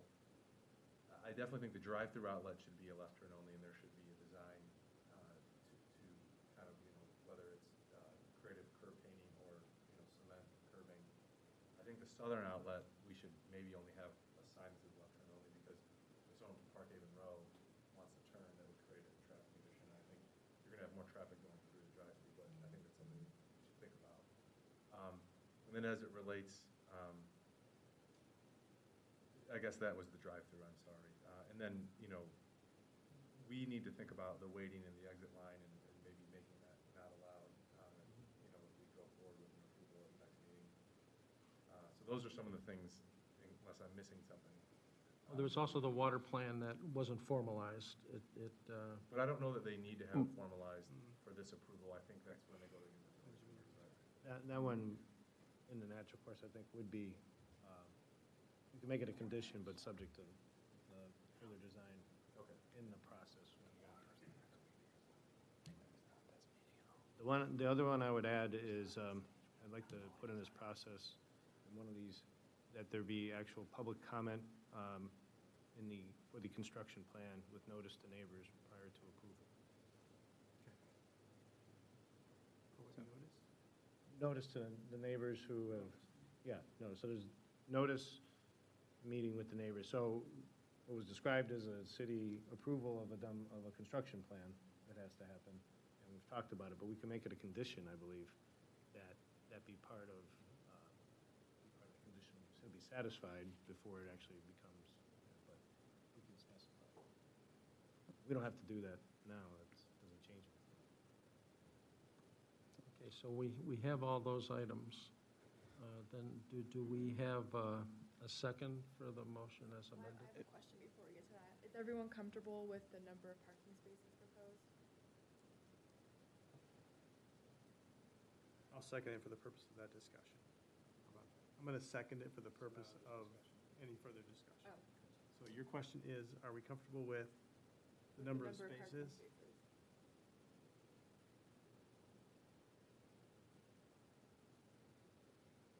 I'm just concerned about having another sea of asphalt along Detroit, even though it's already there. I feel like. Well, they're making what's there smaller already. And I played with some numbers. They have 76 people inside, seats inside. So assume that a dining group consisted of 3. So that brings you to 25 potential cars, say rounded up to 26. It indicated that they had indicated that they have 15 employees. That takes them to 41, and they're giving four spaces to Hickson, so that makes it 44. So that doesn't make from my perspective, the 43 doesn't seem obscene. from a practicality of running a business. I mean, I just, I think they need to have that flexibility and have a couple surplus spaces coming and going. I understand. It just, when we were looking at the aerials of the other drive-throughs, they had so fewer spaces. And maybe your operations are a lot different, or maybe staff can shed some light on that as to why they might need 43 versus McDonald's or Dunkin Donuts, which only have 20. Well, there were smaller sites that had less green area, for sure, from my perspective. Yeah, I think that, asking an applicant to provide, from my understanding, is nearly a $10,000 investment to do an electrical charging station, along with the fact that they're changing over a pretty decent amount of the parking spaces into impervious pavers, as well as the enlarged stormwater management and some creative benches. I think they're basically checking off every mark on the conditional use for the additional parking. But so I think that shows how far they're willing to go to get what they want for their business use, right? But us as the commission still has to think about whether or not that fits in with our community vision. But in my mind, they're doing a lot. I agree. And I don't know if I'm allowed to chime in at this point. It's up to you. Go ahead. Thank you. So from our standpoint, obviously, we feel very strongly about the amount of parking spaces. What we don't want is if we are reduced in parking spaces, we don't want to be an unsuccessful business. We know the Dunkin Donuts is successful. There's an empty space that's adjacent to them. There's the space or the building that has Domino's. Took a while for that to lease out, and a lot of that I tend to believe a lot of that is because of a lack of parking, and I understand the walkability of this community and the pedestrian friendliness, but there are still a lot of cars and a lot of people that do drive, and we don't want to open this restaurant and have to close it 3 years from now and have you guys go through this whole process again of another redevelopment because Raising Cane's wasn't able to make it. And we are one of the fastest growing quick service restaurants in the United States. And so if we were not to be able to make it, it would that's not a great tell on what will be able to make it work there. I mean, Bob Evans was there. Obviously, they have some other issues. But Bob Evans was there, and they just built recently, and we're coming back through for a redevelopment of a building that was built in the last 5 years. And we don't want to have that. From our standpoint, we obviously don't want to close a restaurant, but from Lakewood's standpoint, we don't want it to be something that where it just becomes an eyesore. No, and we're here, not to hamstring you for sure. Yeah. Because, And we understand. We want to see you successful, but we also have to protect the integrity of our community plan and most importantly, protect our residents that are contiguous to the property. And so, Absolutely. We understand that.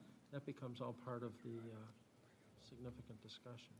Now that I think about it, I think that whole lot used to just be parking. It was just Rigos.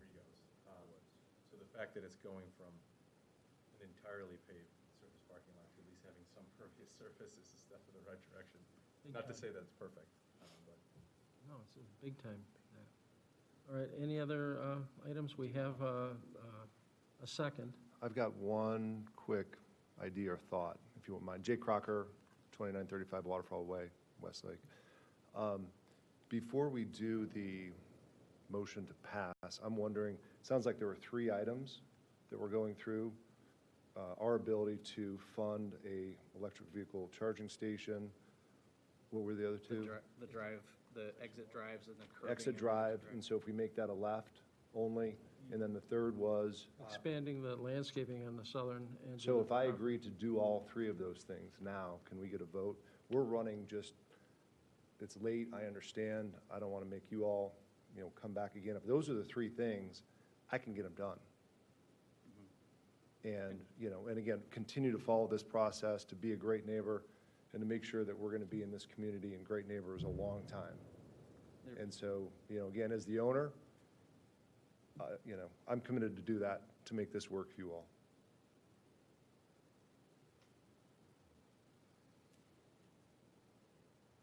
I mean, we have done things like this before, in the sense that we have applied conditional uses with the site plan that didn't match the additional requirements that we were putting on it. This is, obviously, each case is different, and every instance is different. But I do think we could come up with a motion that could tie the applicant to those conditions. But if this commission still sees things that they want to think about, I think we can defer it. So I think that's the question. Well, I made the motion to defer, and it was only because of tying all the ends together. And as Mr. McMahon had iterated, I feel they've made significant strides and are very, very close. And from that perspective, if it's, and I'd like some input from Bryce, please. If it's in the benefit of the whole project, and we can definitively put another list of our conditions to the conditional use approval, I'd have no problem rescinding my motion and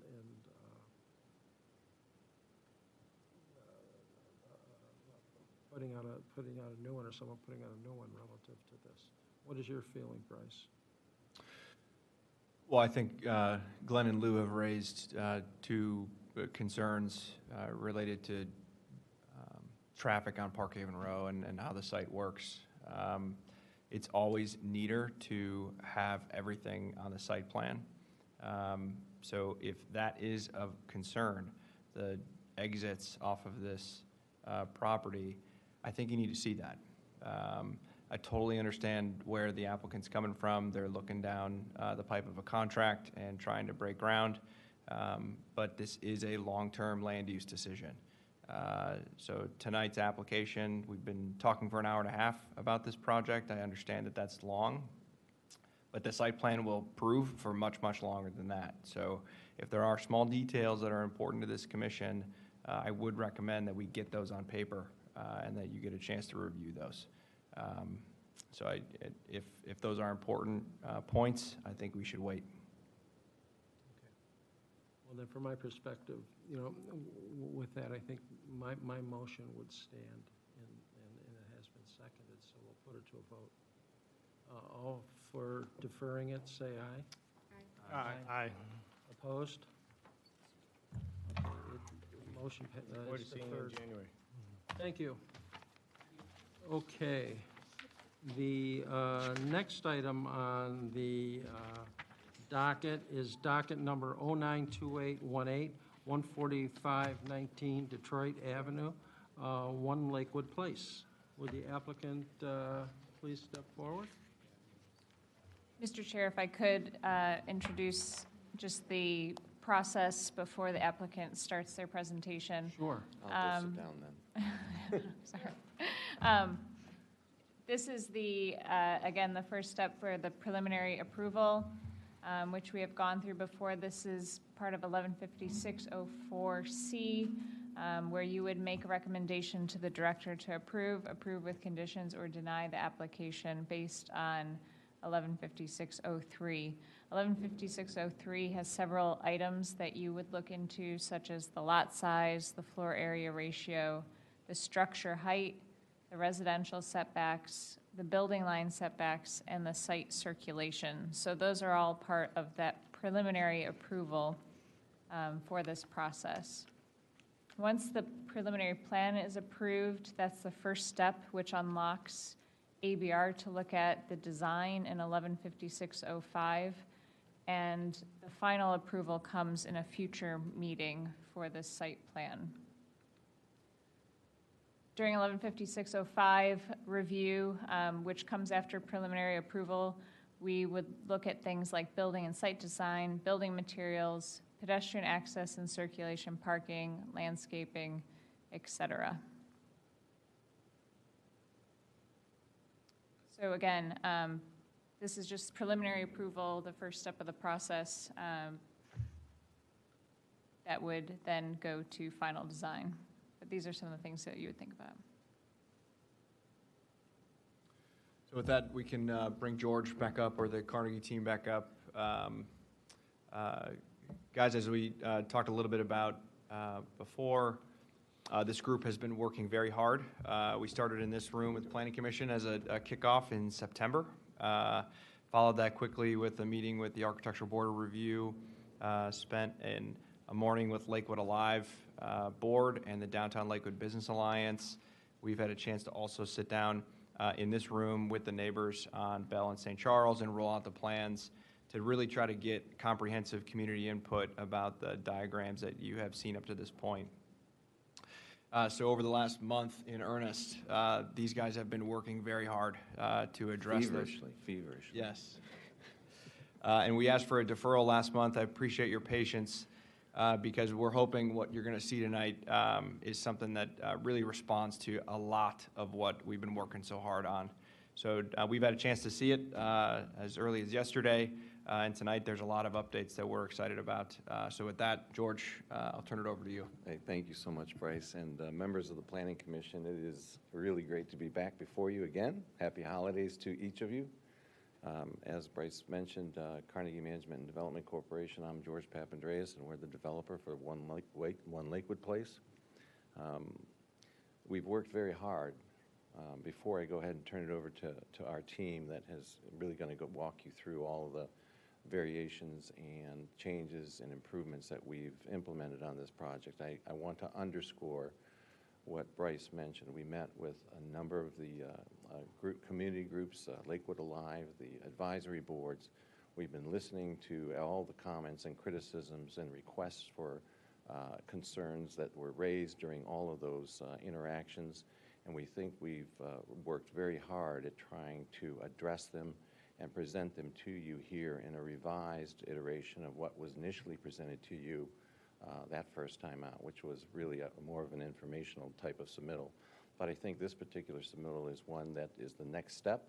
It's one that I think is gone a great length at trying to accommodate the concerns, while at the same time keeping an eye on what we think is important in order to make the project successful.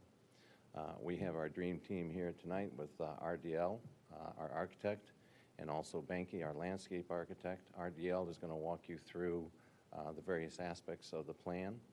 They've done a number of massing models as well, which will help you, I think, understand some of the differences from where we were and where we are, and how we've been very, very sensitive to all of these comments that have been given to us over the last couple of months. So with that, without any further ado, I will definitely like to turn it over to RDL. Good evening, everyone. Okay. I brought my laptop. So we have a couple files on my laptop to show you.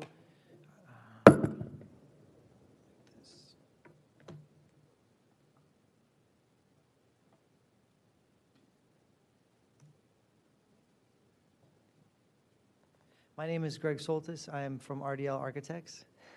You're waiting for that, right? All right. So we're going to be showing you a couple of different things tonight. So really, the two biggest components of the project that we're going to look at are going to be the plaza as probably the most important public space that's part of the project. And then we've done a site plan and building massing study so you can really start to understand all the different components that make up this project and how they all work together and how they're integrated into the neighborhood. So in beginning with the plaza space, one of the things we were thinking about is, Lakewood has a lot of great public spaces. Obviously, streets are public spaces. You also have many parks in your city, ranging from a regional park, which you're adjacent to, the Cleveland Metro Parks, the Rocky River Reservation. You have a bunch of great community park and rec centers, an ice rink, Lakewood Park with the new Solstice steps, parks that have ballparks, basketball courts, things like that, and then breaking it down to neighborhood parks and mini parks. And what we're kind of envisioning for this public space is an urban plaza. So just to kind of put that in your heads, in the hierarchy of public spaces, where that urban plaza space fits and is differentiated from green space parks. So in meeting with the community, this was a meeting with Lakewood Alive, and these were some of the outcomes that came from that meeting, that this space should be adaptable and flexible, focused on active living, designed for everyday use, and designed with elements for parents and children alike. In fact, I had a conversation with one of the ARB members about having a kid and having your coffee while you watch a kid. Inclusive of public art, food truck friendly, designed for all seasons, and simple and high quality design.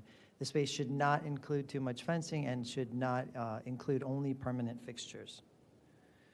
And then in meeting with the neighbors, some of who are here tonight, and it's nice to see them again. Recently, some of the things that came from that meeting, that this plaza should be community-centered, designed for families, and designed for kids to play. It should be designed with smaller environments incorporated into the larger plaza, so kind of like micro-environments, designed with green space and with water features. It should be wheelchair accessible. Some of the people that came mentioned about the senior living facilities that are nearby, and also the new Cleveland Clinic medical facility that's across the street. Also, it should be people-centric to de-emphasize traffic and driving, and it should be a place worth traveling to and through. And the city pointed out some comps that they wanted us to study. One was Perk Park. So what we did here is we kind of summarized Perk Park. You know, it's 1 acre in size. It's at 12th and Chester. It's a really great public space. If you've never been there, I recommend you go.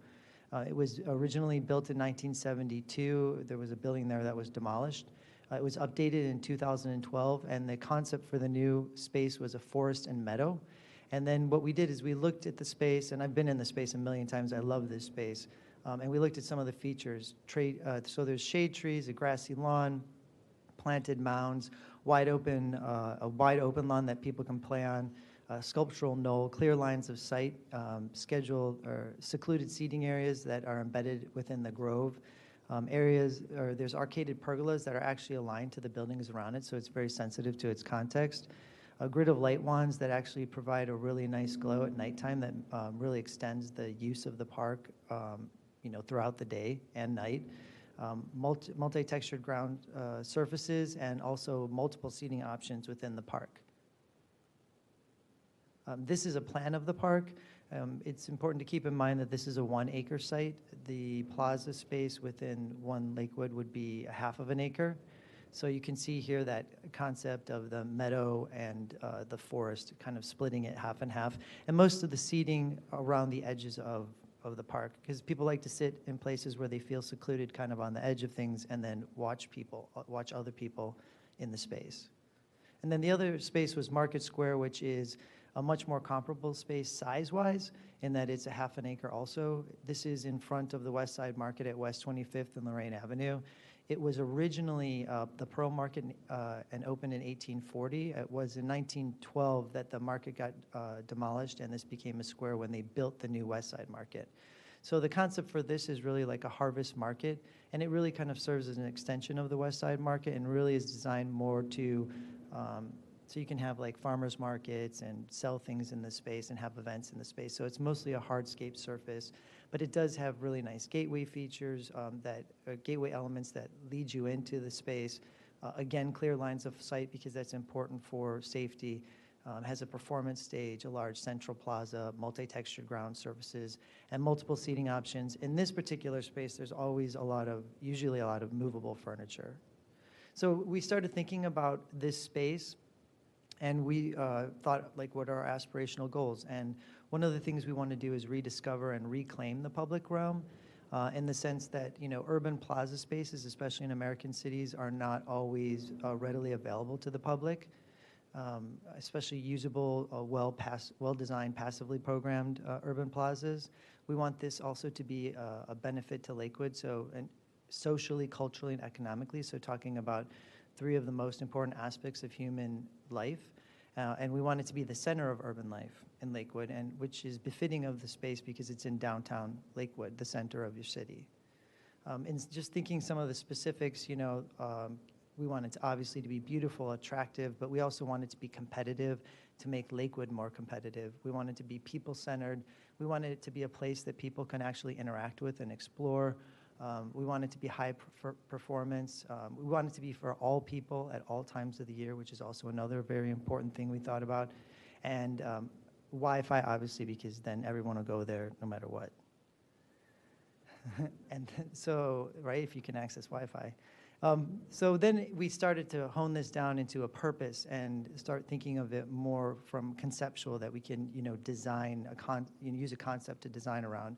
So we want to create an outdoor living room for the community that serves as its finest urban plaza space. And so that's one of the things where we started looking, you know, from the beginning of the presentation, looking at all the different types of spaces within the city. You know, an urban plaza space, which, you know, differentiates it from a lot of the park spaces. So we developed an initial mission statement, and that is, One Lakewood Plaza will be the urban square of Lakewood, serving all of its residents at all times of the year as the center for community events and gatherings and as a place for everyday use. One Lakewood Plaza will be Lakewood's outdoor living room. And so Marie's going to come up, and she's going to share some of the ideas for our initial swing at this design of the space. Hello, I am Marie Dowling with Banky Associates. Address is 2658 Scranton Road, Cleveland, Ohio. So I just want to go over the site plan a little bit, just to get everyone on the same page. North is facing down on this, so Detroit Road is on the south edge or the bottom edge of the sheet. Bell is going to be towards your right. So the Cleveland Clinic is off to the right as well. This essentially shows just the plaza space. So we are focusing on that at this time, and want to give folks some idea of what's happening. Obviously, this has changed quite a bit from when you first saw it, probably last year. So the big things that have happened since then is we have anchored the building, and we know that the grade changes are not going to allow us to have a nice flat plaza that essentially rolls straight into our building. We are going to have some walls, so we're going to have some spaces that basically ramp up towards the building. Our goal is to do this without railing. Obviously, railings don't look great, and we don't want them on this site. They are barriers, and so we want to stay away from that. So we are basically at a 5% grade from we are coming up on Bell. There's a walkway, accessible walk. You'll see it kind of curves along the top edge of the screen there. We are also trying to anchor the Winter Garden entrance, which is the main entrance for the building. That is also a 5% walk, which then flattens out once it gets towards the water feature. We see what's called the plaza space below. We see that all being at the same grade as the streets. We want the streets to have the ability to bleed into this space, so when there's festivals going on, folks can easily walk into that space and be part of that. We see these walls being areas to sit, to also step up to the walks that are going on each side of the site that anchor you to the Winter Garden entrance. The water feature will be a water wall of some sort is what we're looking at. The water wall is to add sound to the site and to get rid of traffic noise or different noises happening within the site. We see the water feature being an opportunity for public art. And then bleeding down from the water feature, we also have the stage, which is going to anchor the corner of Bell and Detroit Avenue. There would be some kind of seat wall element at this corner as well. This is a seat wall which could face either direction. It can face out towards the plaza space, or it can face inward, and so we have these stepping walls, which are on the street side. Trellises would anchor the edges of the site and continue the plane of the building edges along that the street edge, and truly separate the street from this plaza space, to know you're really entering a public space. The plaza itself, you'll see some circles on the plan. Those are trees. We see lots of movable benches and tables, ability for people to choose where they're going to sit. When larger events are happening, we see people bringing in their own chairs and using the seat walls as well. We have a natural fall within this site. Everything is falling towards the bottom corner, and it goes up towards the building entrance. So it's going to make a very nice place for a stage to happen, because folks will be able to see what's going on the bottom edge of the site from anywhere within this site.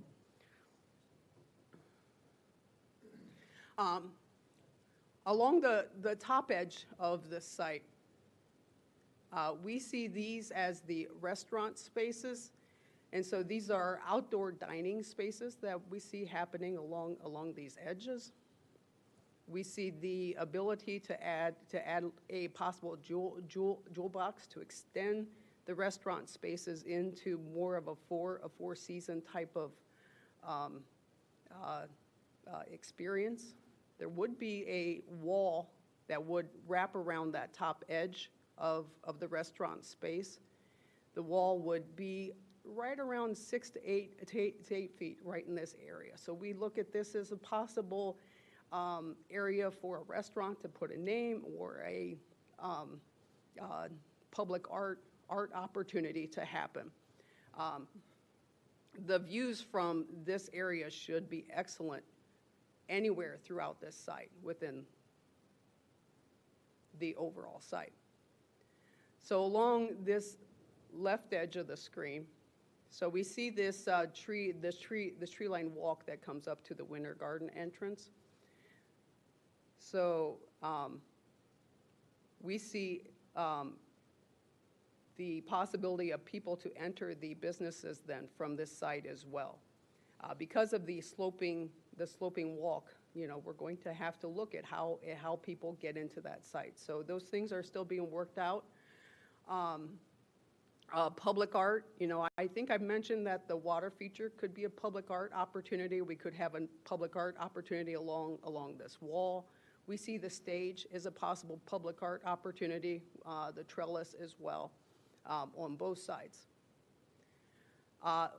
As far as the street edge, we see pulling the street edge out, eliminating parking along this edge, except for drop-offs, so a taxi stand, Uber stand along this edge, and then limiting the parking along the bell edge to food trucks and festival parking for whenever that happens along that side.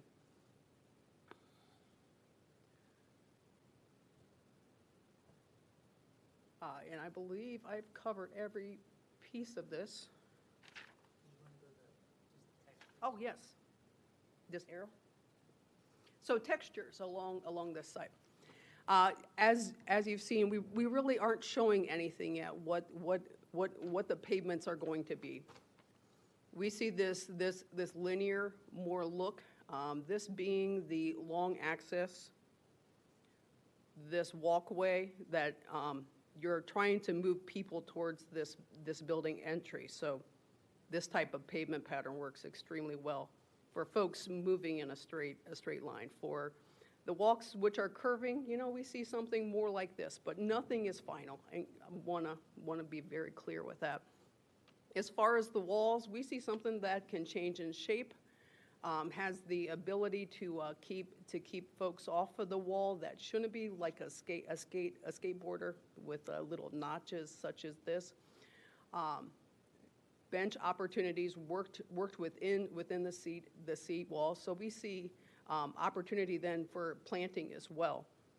For many of these, we see grasses, just lawns, but we can work in some shrubs and different things in areas we basically know are not going to be used for folks to sit in or be part of.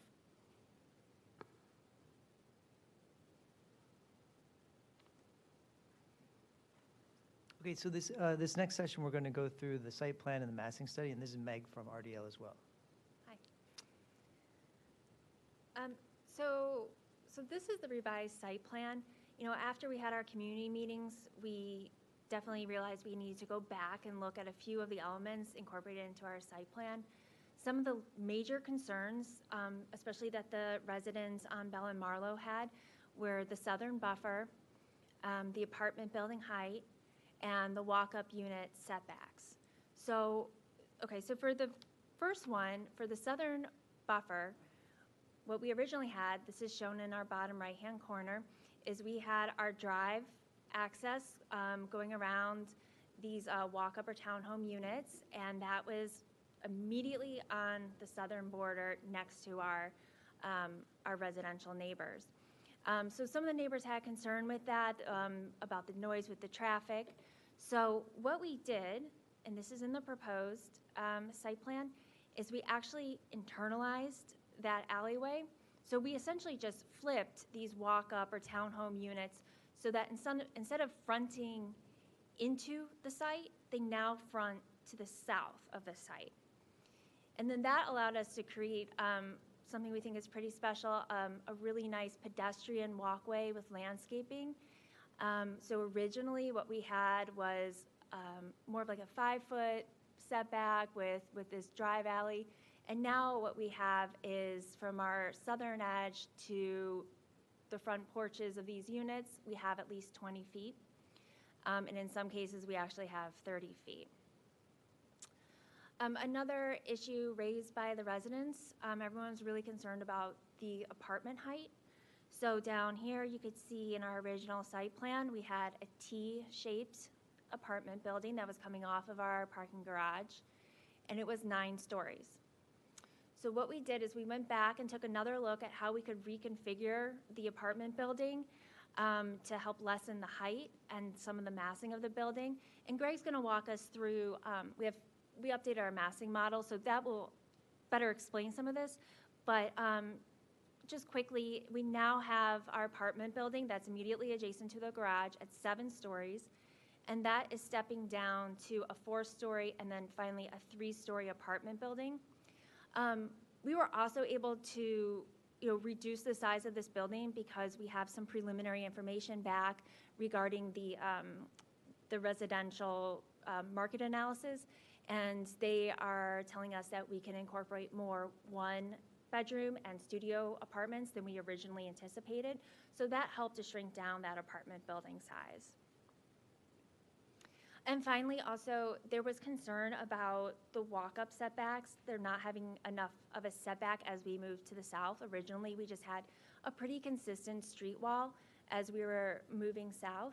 So one of the things we did is we broke these units up a little bit different. So we have a 5-plex building closer to the northern side, and then we stepped down with a 3-story building, and that 3-story building is also stepping back. So this is in line with the other buildings, and we start to take some little steps back so we become more in line with our neighbors to the south.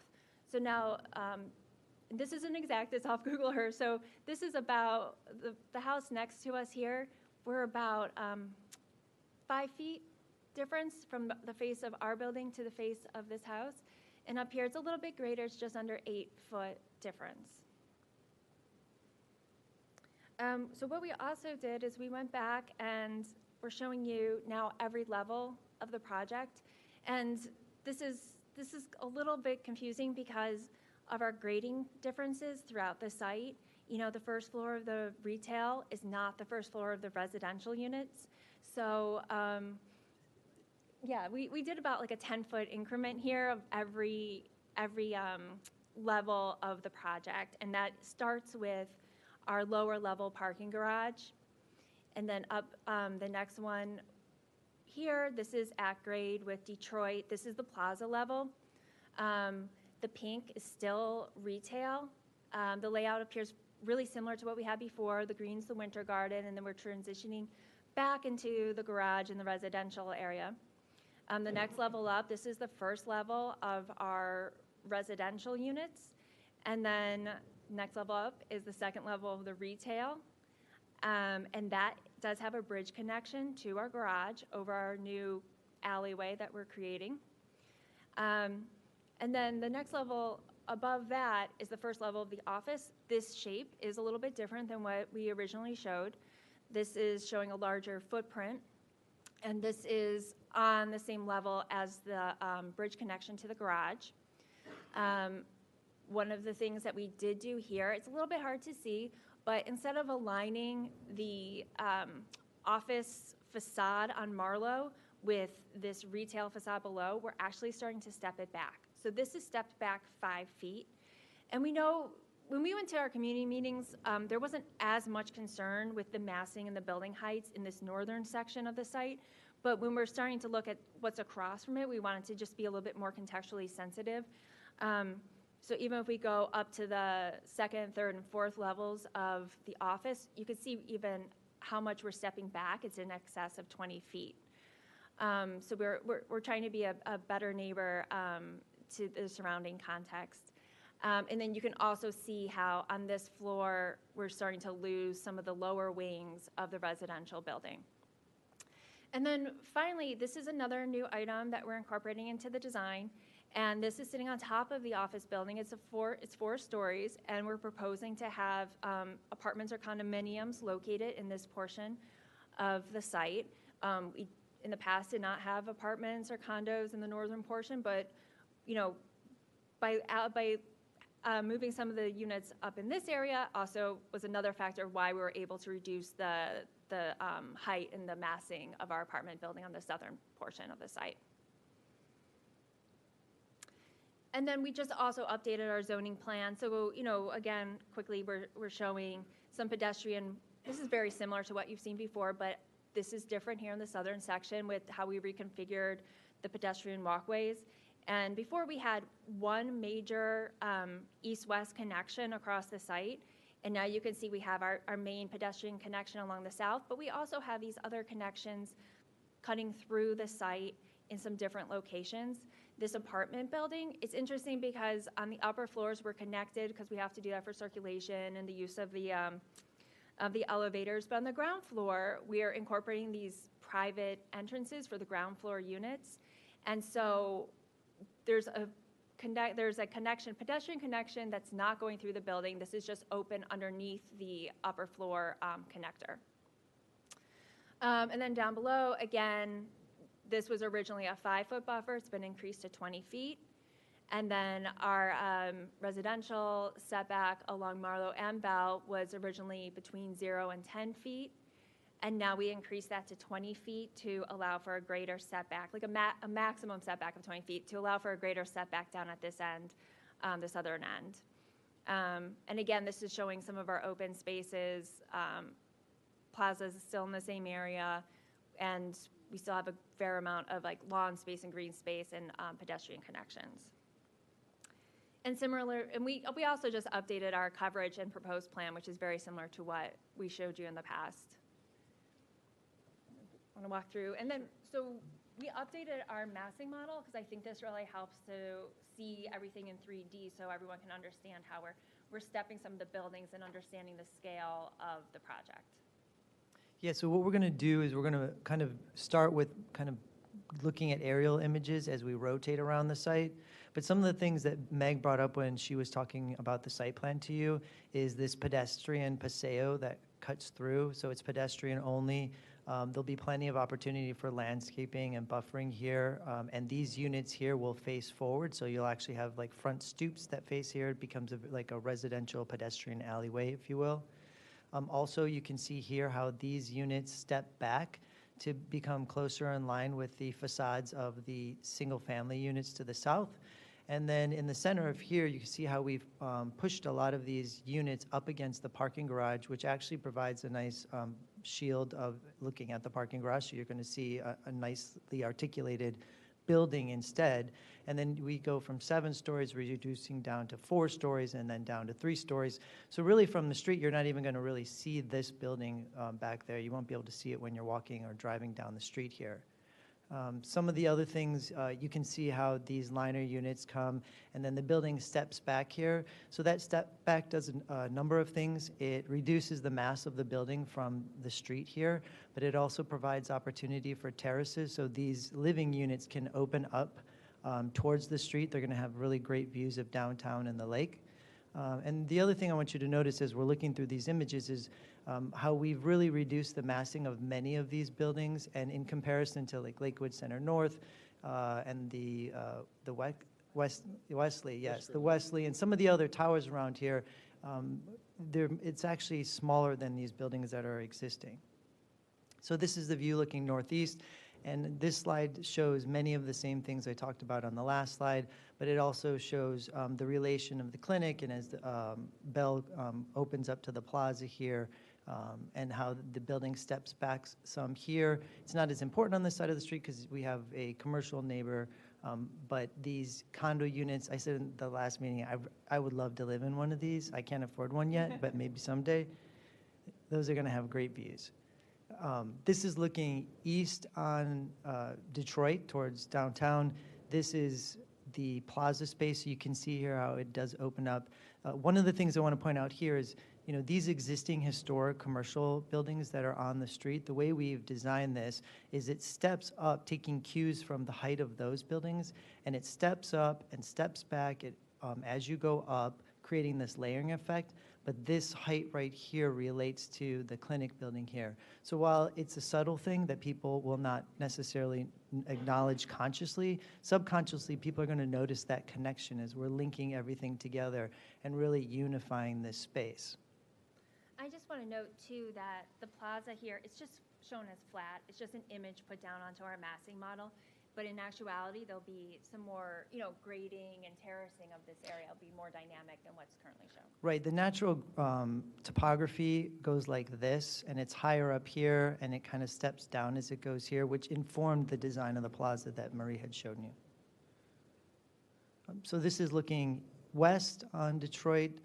You can see again also that in stepping this back, not only did we pull these back from the street, but it also is more in keeping with some of the other mid-sized buildings in the area, like the southwesterly building here. And then this also illustrates very well how we've started to break things up and turn things more residential, and they get more stepped back and smaller as we move into the neighborhood.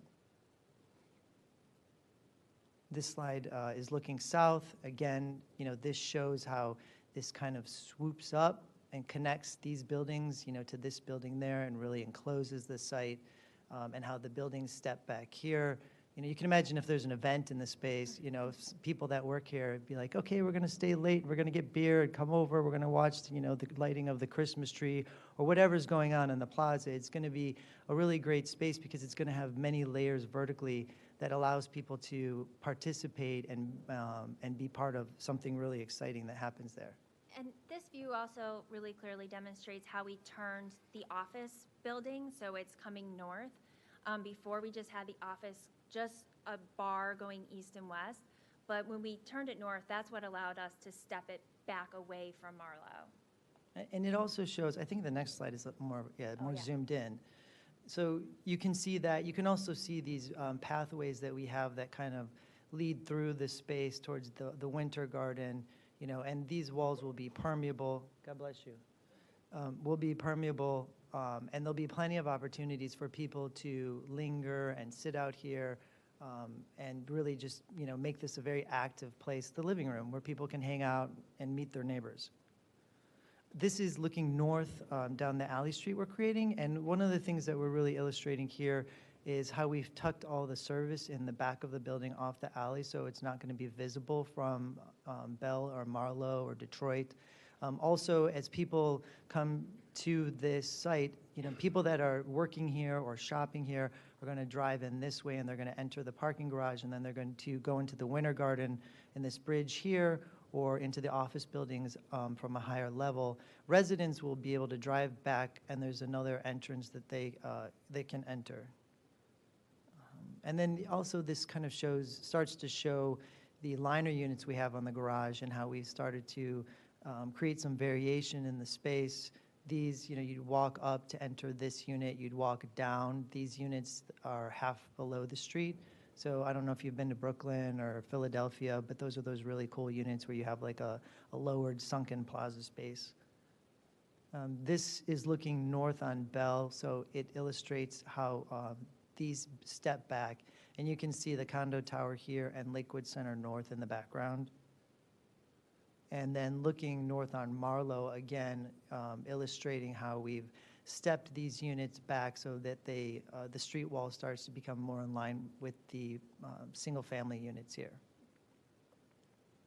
And this is an aerial, just looking, again, close over the residential portion of the site that really shows how we want to create these private entrances into the ground floor units. So really this feel of having all these private residential units all around the site would extend even to the apartment building wherever we can make that possible.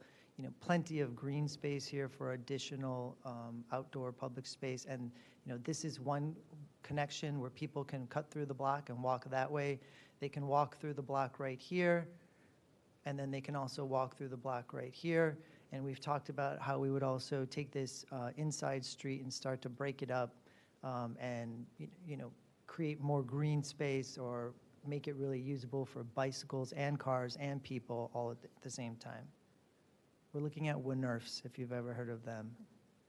I don't even know if I said it right. It's a Dutch concept, basically like a place where everyone can be on the street. So this is Marlowe Avenue looking south. And what we've done here, this really shows how we stepped the office building back at this level, and then we've stepped it back again to really take that massing off the street. And again, it shows how the commercial transitions into residential and gets broken down and is reduced in mass as you approach the single-family houses further down the street. This shot shows what it would be like to walk through one of those pedestrian connections. This is the connection between the two sides of the apartment building. So on the second, third, and fourth level, you can still be inside, but on the first level, you're going to have all those outdoor entrances here. The other thing that shows really well is how the apartment building, we've stepped it back here, and really what this offers is an opportunity to take this face of the apartment building and really start to treat it architecturally more like these brownstone units and townhouse type units and walk-ups. So this becomes really more related to what's happening here on the street and more like single-family residential-ish, if you will, in its architecture, even though it's part of a bigger apartment building. And that shows too, like right behind the building on the left, like entrance. Yeah, right in there. That's the entrance to the garage for the residents. Right, so residents, would pull back here and they can enter the garage this way, or they can turn this way if they're in one of these units and have a parking garage of their own in the back. And then this is, probably about 45 or 50 feet up in the air. So really, it shows a couple things. It shows this other pedestrian connection we have through the street. The third one is right here. And then it also shows, we're 40 or 50 feet up in the air, how we've reduced this massing. So it's really hidden back there. So you're not going to see it from the street, So we've really listened to the residents and really tried to really reduce that and hide it behind a single-family feeling frontage on the street. So the next section we are just going to touch on really quickly, but we just also started to look at the liner units. And again, the liner units are what's on the facade of the garage. There's a lot of examples of liner units when we were looking at them, around Cleveland and Columbus area. In fact, we've actually done a building that has some liner units on one of our projects in Little Italy. So just to walk you through these conceptual floor plans, we're this is a 4-story, building or unit, but it looks like from the street 3.5 stories because the lower level is like a English basement, English garden basement, where you're at the sidewalk and then you're going half a level down into a private patio and then through the front door and you have a 1-bedroom apartment. Or if you're on the sidewalk level, you can go up half a flight and you can enter into another 1-bedroom unit that has like a Juliet balcony off the front. Or you can go into a unit where you come in, you go up a flight of steps, you come up here, and it's a 2-story, 2-bedroom unit that has a balcony off the front of the unit. So in every single unit, what we're trying to do is connect the unit back to the sidewalk. So you have like eyes on the sidewalk, people sitting out on their balconies or on their front stoops. So that's just one of our major design elements in all these units. And then, we haven't gone too much into the architecture, but what we did do is try to compile some examples of, some of the design elements that we're thinking about when we're looking at this type of building unit. So what we've done here is we've taken basically like traditional, transitional, and more contemporary styles of architecture, but what we want to focus on are some of the major design elements that are consistent with all of them that we would look to incorporate into the design of these liner units. And so this slide really illustrates the building variation, so how the building pops out and pops back in, pops out, pops back in, how there's a use of different materials and different colors, how the front stoops, speak directly to the street and are very inviting from the street, how the windows of the units are up high enough and back far enough where it actually creates a more usable space than having a living space directly on a sidewalk, which usually encourages people to just close their blinds because they don't want people looking in.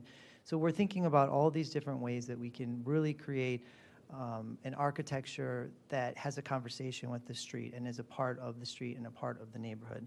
So these are some historic brownstone inspirational images.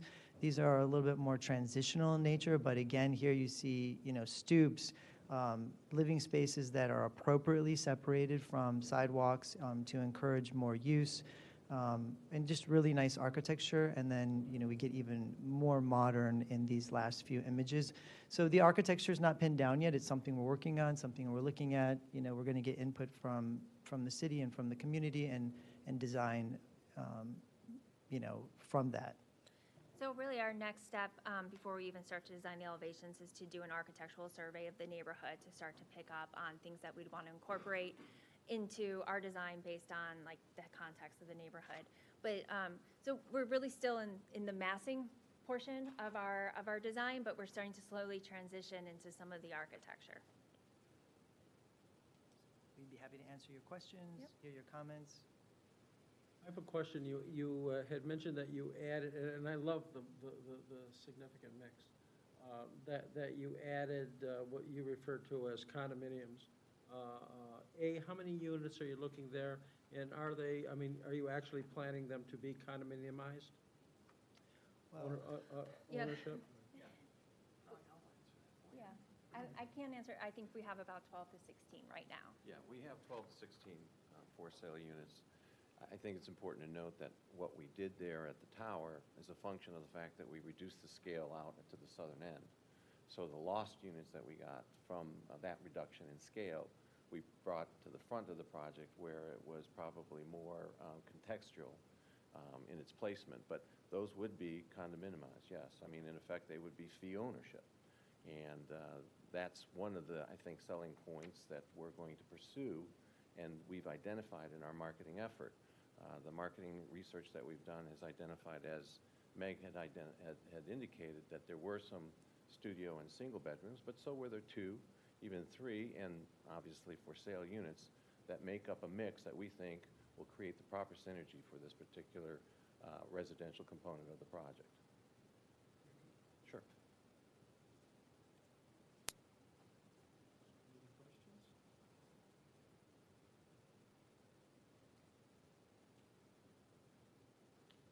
Just a comment. You have a question, you're just having trouble getting it out. I think what the massing really responded. I was trying to think of how the developer team and the city could come up with something that responded to most everything that we brought up, and I think we had a pretty exhaustive list of items. And I think you did it. So lawyers usually have a lot to say, but I don't have much. I like the way, I mean, you softened a lot of the corners, and I think that setback just really softens the visual appeal, and I think that would, from neighborhood orientation, it will certainly soften it in the neighborhood and enhance that appeal. But I think from a market perspective, I think the market likes more of that variegated way of setting the properties back and setting theirs off from others within the flow of the whole concept. Yeah, we've tried to be very sensitive, as they've indicated, to the scale. And there's a hierarchy of scale that goes on between the most commercial component of the project to the north. As you move south, and we can become more private, more residential. We've tried to be sensitive to not only the heights, but the setbacks, the density, the identity that we've created for the residential component. What we've done is pretty much just established almost a residential village, if you will, to the back side of the project that integrates well with what's happening with the parking garage and the uses that are then provided to the north. So we worked very, very hard at that, while still trying to keep in mind that we have certain business models that we're trying to maintain in order to keep the project viable. So, is that rooftop parking on top of the parking garage? Yes, that is. Yes, that would be rooftop parking. And the intent here is that we've identified on the parking different levels for the different uses. As Meg and Greg were identifying here, we try to get the residential component access into the garage. This is actually at the second level. At the upper level here, this would also, I think we're talking about this being residential as well, because of the access that it could have to the apartments. In between that, we've got office, and then on the ground floor on the other side, because this enters in on the second side. I think it's important to note, and I want to emphasize the grade changes that are going on here. It's so difficult to ascertain it until you actually get into the topography analysis that was done by our surveyor. And so, this keeps on the grade change between Detroit and as you head south is pretty significant. Even along this one area right here between Detroit and to the face of our building, it was like an 8-foot drop, and it continues as it moves, so that we actually are coming in here at grade, but it's a full level above where we'd be coming in below over here. So that's what all of this was, very, very complex, and at the same time trying to be sensitive to the surroundings. I can say that I'm very, very proud of our team so far and where we've come. We understand this is an evolutionary process and there's a lot more, but we think this is a good step forward. Thank you so much.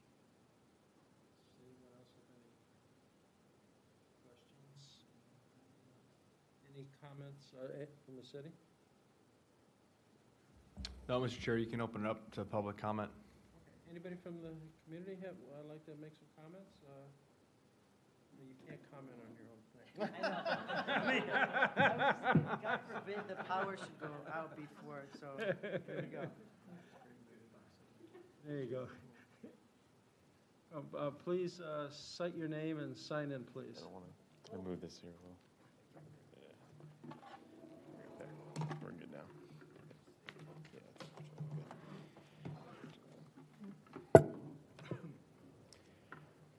My name's Jesse Shedden. I live at 1488 Marlowe. So like I said, I'm actually the first house there on Marlowe, just south of the first townhome. And just a couple of questions and some clarifications, but also I'd like to say that this really did address a lot of the concerns that we had. And while we still might have a couple more, I really do appreciate the effort and what we've changed so far. So a couple just questions on it is really, when we were just talking about the topography from south to north, is with this new design, are we still going to have the need for the retaining wall? It's about a 4-foot drop currently. Is it going to be dug out all the way to the current residential homes and still have the drop there?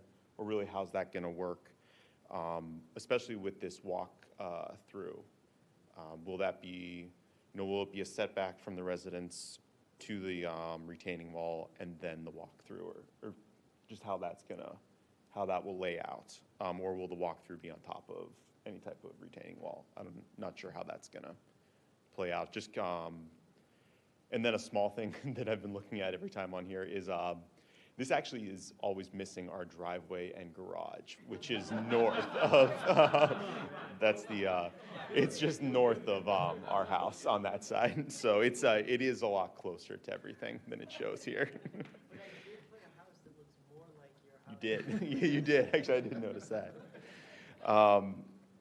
And then setback to the street with the townhomes right there. So is the setback, and with how it lines up with the current homes, is that going to be to a front porch or to the actual main building? That's the yeah. So there we go. Well, Okay. yeah, so, that's to be determined with the architecture, but we do intend for these to have some sort of public face to the street, so they could either have stoops or they could have porches. We haven't designed that yet, so that's still open. Yeah, I was just wondering if this represents the front of whatever that's going to be, or if really represents the front of the building, and if there's something extra it'll be in front of that. Yeah. Outside? That's the outside. That's the outside, okay. And then to answer your first question, even though we haven't designed this yet, because these now actually have their own little stoops that face this alley, this alley or this paseo really, will have probably a surface that's flat with here, and then there'll be a retaining wall, so the walk will be down here where the It'll be units down. are. Okay. Yeah. Question? Thank you. Anyone else? Come on down, sign in. Hi, Ben Hockenhall, 1492 Marlowe. And I really just want to echo the comments that Jesse made. I'm greatly encouraged by these changes. It's clear that a great deal of time and effort was spent to address our concerns, and I appreciate that very much. Really, one question unrelated to the design, and that's the proposed development at Bunce in Detroit. Is that affecting in any way the plans for this development, and if so, how? And then secondly, the retaining wall, the question about the paseo and the retaining wall and how all of that's going to work. I was curious if, there's going to be still a retaining wall. Will there be some kind of a connection between the residences and the rest of the area in terms of steps or some kind of connector? And then what would that look like? So I know the project on Bunce, we're focused on our site, no impact from our perspective. To address the retaining wall, there is going to be a grade change there, and there will be some kind of wall. I don't think it's more than 3 or 4 feet at the max. But we're talking about integrating maybe a planter type detail that would allow for landscaping to occur within the wall. And if necessary, and if you desire, I see no reason why we can't have access or steps that would, give you that opportunity. We haven't really thought through that exact detail, but as it stands right now, you walk along the sidewalk and then you turn down it. You turn down this. Got it. Yeah. I think that was just a function also of how those residents may want that access. Okay. One final comment. The 7-story piece of that, I like what you've done with that, but the one thing that stands out to me when I look at that, and I realize this is just a massing study and not architectural, is it looks like a Space Invaders figure. Space Invaders figure. I don't know if that's good or bad, but there you have it. Thank you. Anyone else? No? Well, then I'll close the public comment. And does the city have anything else to offer? No additional comment, Mr. Chair. I would actually ask Caitlin if you can go back up to the slide that you started on for the preliminary approval. Mr. Chair, what we've been working towards is showing a practical amount of detail that is representative of what Carnegie and really the city as the partner is trying to execute here. And some of the questions that have come up related to designs of retaining walls, really the designs of the buildings, is what the final plan development step is. And so in fact, the way the code is drafted, there's really only 4 things tied to the preliminary vote, and they're really in nature preliminary. They can change as you move into the final version of the vote. So there's a couple of words in italic in 115603 in the bottom portion of the screen: lot size, floor area ratio, structure height, residential setbacks, building line setbacks, and circulation. That was tied to that site plan that Carnegie walked through. So that's really what the preliminary plan approval would be for. And it formally unlocks 115605. If Caitlin, if you could run to that next slide real quick, one more. It allows these items to be fully vetted and fully reviewed. And your vote actually allows ABR to formally unlock these items as well. And so I'd ask the commission tonight if you feel like the amount of detail that was presented tonight allows you to vote on a preliminary plan approval, which would allow us to go into these details. One critical point that we talked about was the public plaza design. Your preliminary vote is not tied to what you saw tonight. We were just trying to show what the early inceptions were so you can start to wrap your head around how that space is going to be used. The final design of that space would come to you during the final PD plan, and ABR, of course, would have the same process in front of it. Yeah. In support of what you just discussed right now, I want to kind of put it in perspective, and we would respectfully like to request the preliminary approval tonight, most notably because we're right now engaged in some serious negotiations with our prospects. Those prospects are putting already time constraints on us. We're talking, obviously a year and a half, 2 years out. But for us to really get to the point where we can get the kind of commitments that we're looking for, we need to be addressing these kinds of things right now, not just at the level that we're at. And so I would really like to request, if at all possible, that we can get to that next step to allow us to continue with our efforts to nail down our anchor tenants, which is really what this is all about. Thank you. Well, can you go back a slide so what we're actually being asked? Items such as? And so as you're reading that slide, the commission's vote per 115604C is to review the preliminary PD plans and make a recommendation to the director to approve with conditions, or deny the application based on compliance with section 115603. Topics in 115603 include lot size, floor area ratio, structure height, residential setbacks, building line setbacks, and circulation. The way that 115603 is framed is by ranges. So for example, we're not setting that the height is X here tonight. We're just setting it that it's in front of you as you saw the site plans today. So that can be modified, and it should be able to be modified as we move into the plan development stage. It's really a preliminary concept site plan. Well, my opinion is that the developer has made significant strides from the original massings and such that we have seen, but most importantly, has engaged the community immensely to the extent that, though we've had a couple residents that have some concerns, their concerns from their speak were fairly minor, and that they were, pleasantly, not surprised isn't the word, but presently satisfied with the proposal and massing and setbacks that we see currently. So, if we're looking from a preliminary perspective, as you said, with the things still being malleable within ranges, it would be my opinion that it would be reasonable to approve the preliminary plan. But I'd like to get the input from all the. Mr. Chair, I wholeheartedly agree with those eloquent remarks. We've said many times how important it is in Lakewood, especially for our multi-use on top of each other and transitions that we have, like neighbors talk to neighbors. And this is a supreme example of the benefit of that. We have approved preliminary approval, plan approvals, with much less thought and effort put into them. And the process still has worked itself out as neighbors talk to neighbors and developers and others communicate and the plan evolves. So there's a lot of process to go.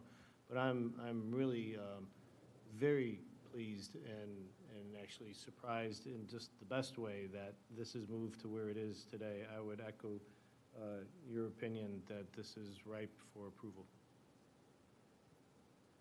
Just one clarification, there's not a drive-through anywhere on this. So to clarify, though, you do have all the square footages of the amended massing, the rough square footages for, say, condo and apartment and liner. You have those. I think they were on one of the figures that we saw. I just want to make sure that we have those ballparks. Again, we can go up and down and within it, but at least if we know reasonably well what the expectations of the mix of uses are, and I think we do, I just want to make sure it's documented somewhere. It is documented, and it's on those, one of the two plans that's on there. Total number of units, square footages are all documented on there, parking, all of which would then be finalized during that final PD. Okay. And then I noticed also there's on-street parking on the two side streets, it seems to me. So that's something I think that we thought was important. And the southern treatment of the property is fantastic. That's a perfectly publicly accessible, open walkway. That's not gated or it's not in any way restricted, I assume. And the only other question I had was on the Monroe side of the retail, is there an expectation that that will be accessed from Monroe, or is that the back of retails that's focused in on the plaza, or do we know? Yeah, good question, Greg. Yeah, so on the first floor, it is the back of retail, and we've already been talking internally how we're going to treat that, once we get into the architecture more, but we already have some ideas. And then as you go up from there, depending on who signs a lease, there are opportunities to open up that wall, create windows. We've stepped that office back. There could be potentially like little balcony spaces from the office. So it will be permeable the way we design it. That's really more of an architectural issue that we'll deal with as we get there. But the idea is not that folks will be walking off of Detroit onto Marlow and going into retail stores. No. That's not the design. It's going to be inward facing to the plaza. Yes, All right. exactly. Just a small clarification. Okay. That's what I thought, but I wanted to make sure. Anyone else? No? Well, with that then, I would like to make the motion that that we approve the preliminary plan. Now, do we make it subject to ARB's approval, or it's just we approve the plan and it starts going? ABR has the similar preliminary plan step, so you don't need to require them to approve. And that meeting's next Thursday, so they've got a similar vote in front of them. And then it would move to the final plan development stage. Okay, so then I will make the motion to approve the plan as presented. I'll second that motion. Okay. Any comments? Okay, all for? Aye. Aye. Against? No? Motion passes. Congratulations. Very much so. Wonderful, wonderful, wonderful. Okay, so now, last but not least, is docket number 113018, 13500 Detroit Avenue, St. Edwards High School. Would the applicant please stop up?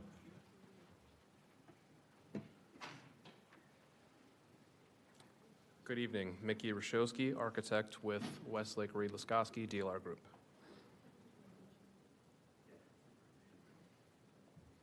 Thanks for So are your you a patience. St. Ed's guy? I am not. Oh, because I was going to congratulate you on your championship, but if not, I don't want to embarrass you. I'm a public school guy. That's all right. Thank you for your patience, by the way. It's been No problem. been a long evening. That's all right. St. Lakewood? No. You went to Lake, Ed's? Oh, I didn't know that. Oh, congratulations.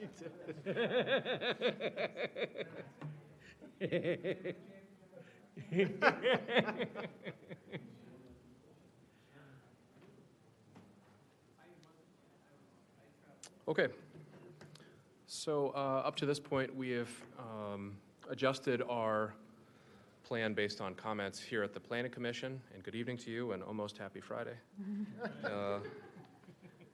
And of course, through ABR, and I think it's really been to the benefit of the project and to Detroit Avenue. So we are here hopefully to receive kindly your final approval for this portion of the project. We have with us also tonight the landscape architect, Marie, who has also had a wonderful lengthy night. Yes, doing double duty tonight. And she is able to talk through some of the nuances of the landscape plan as we've tried to certainly invigorate as we can Detroit Avenue and sprinkle some fine texture and some appointment to the adjacent properties, the adjacent landscape area and site circulation areas.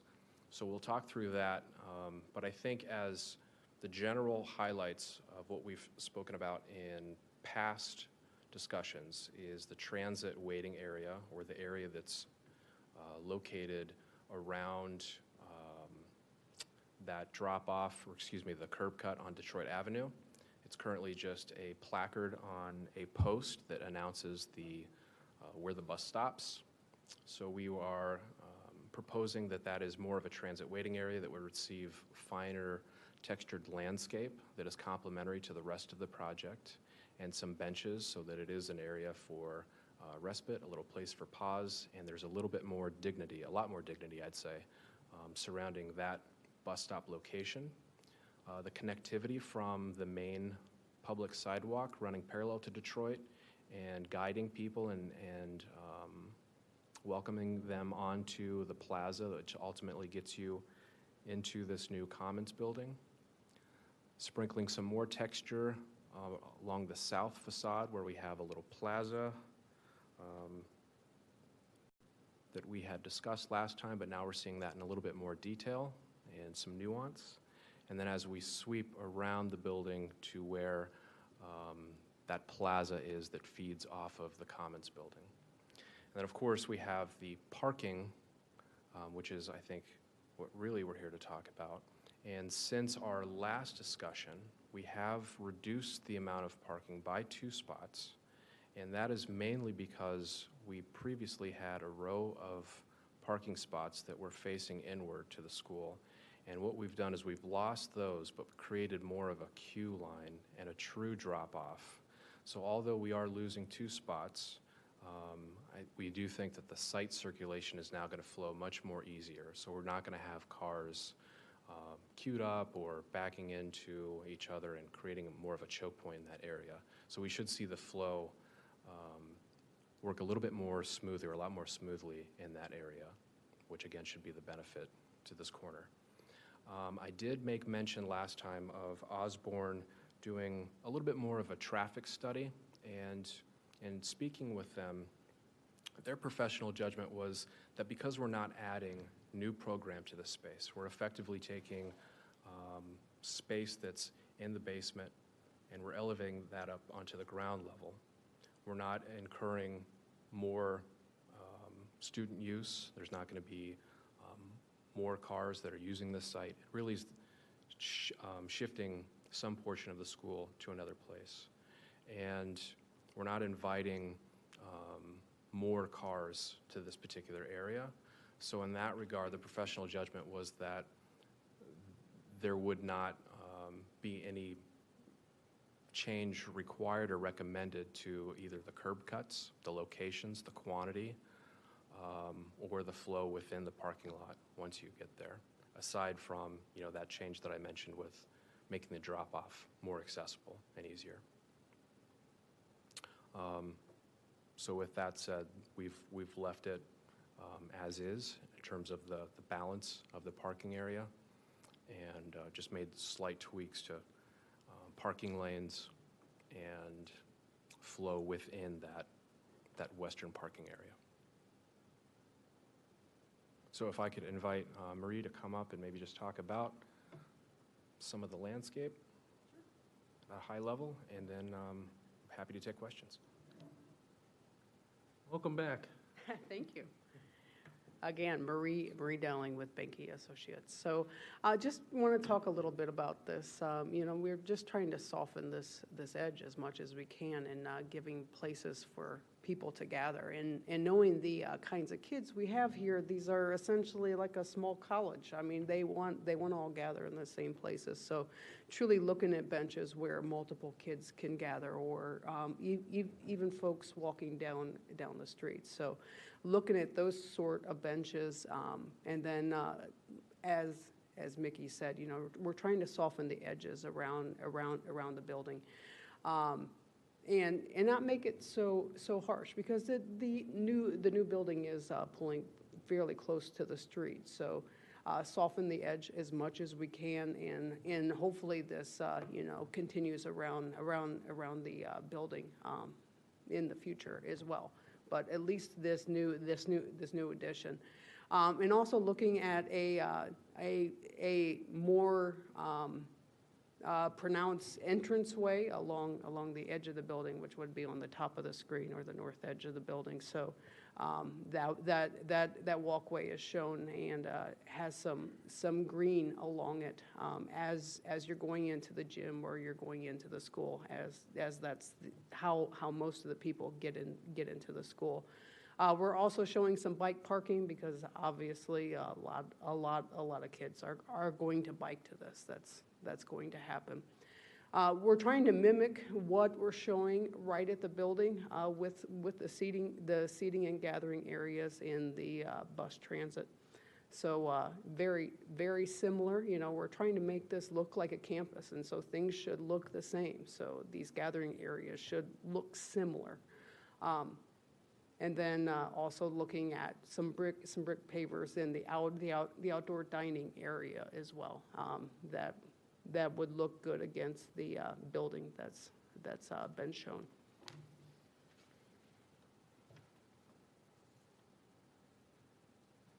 And these are some new images that reflect the revised design in its totality.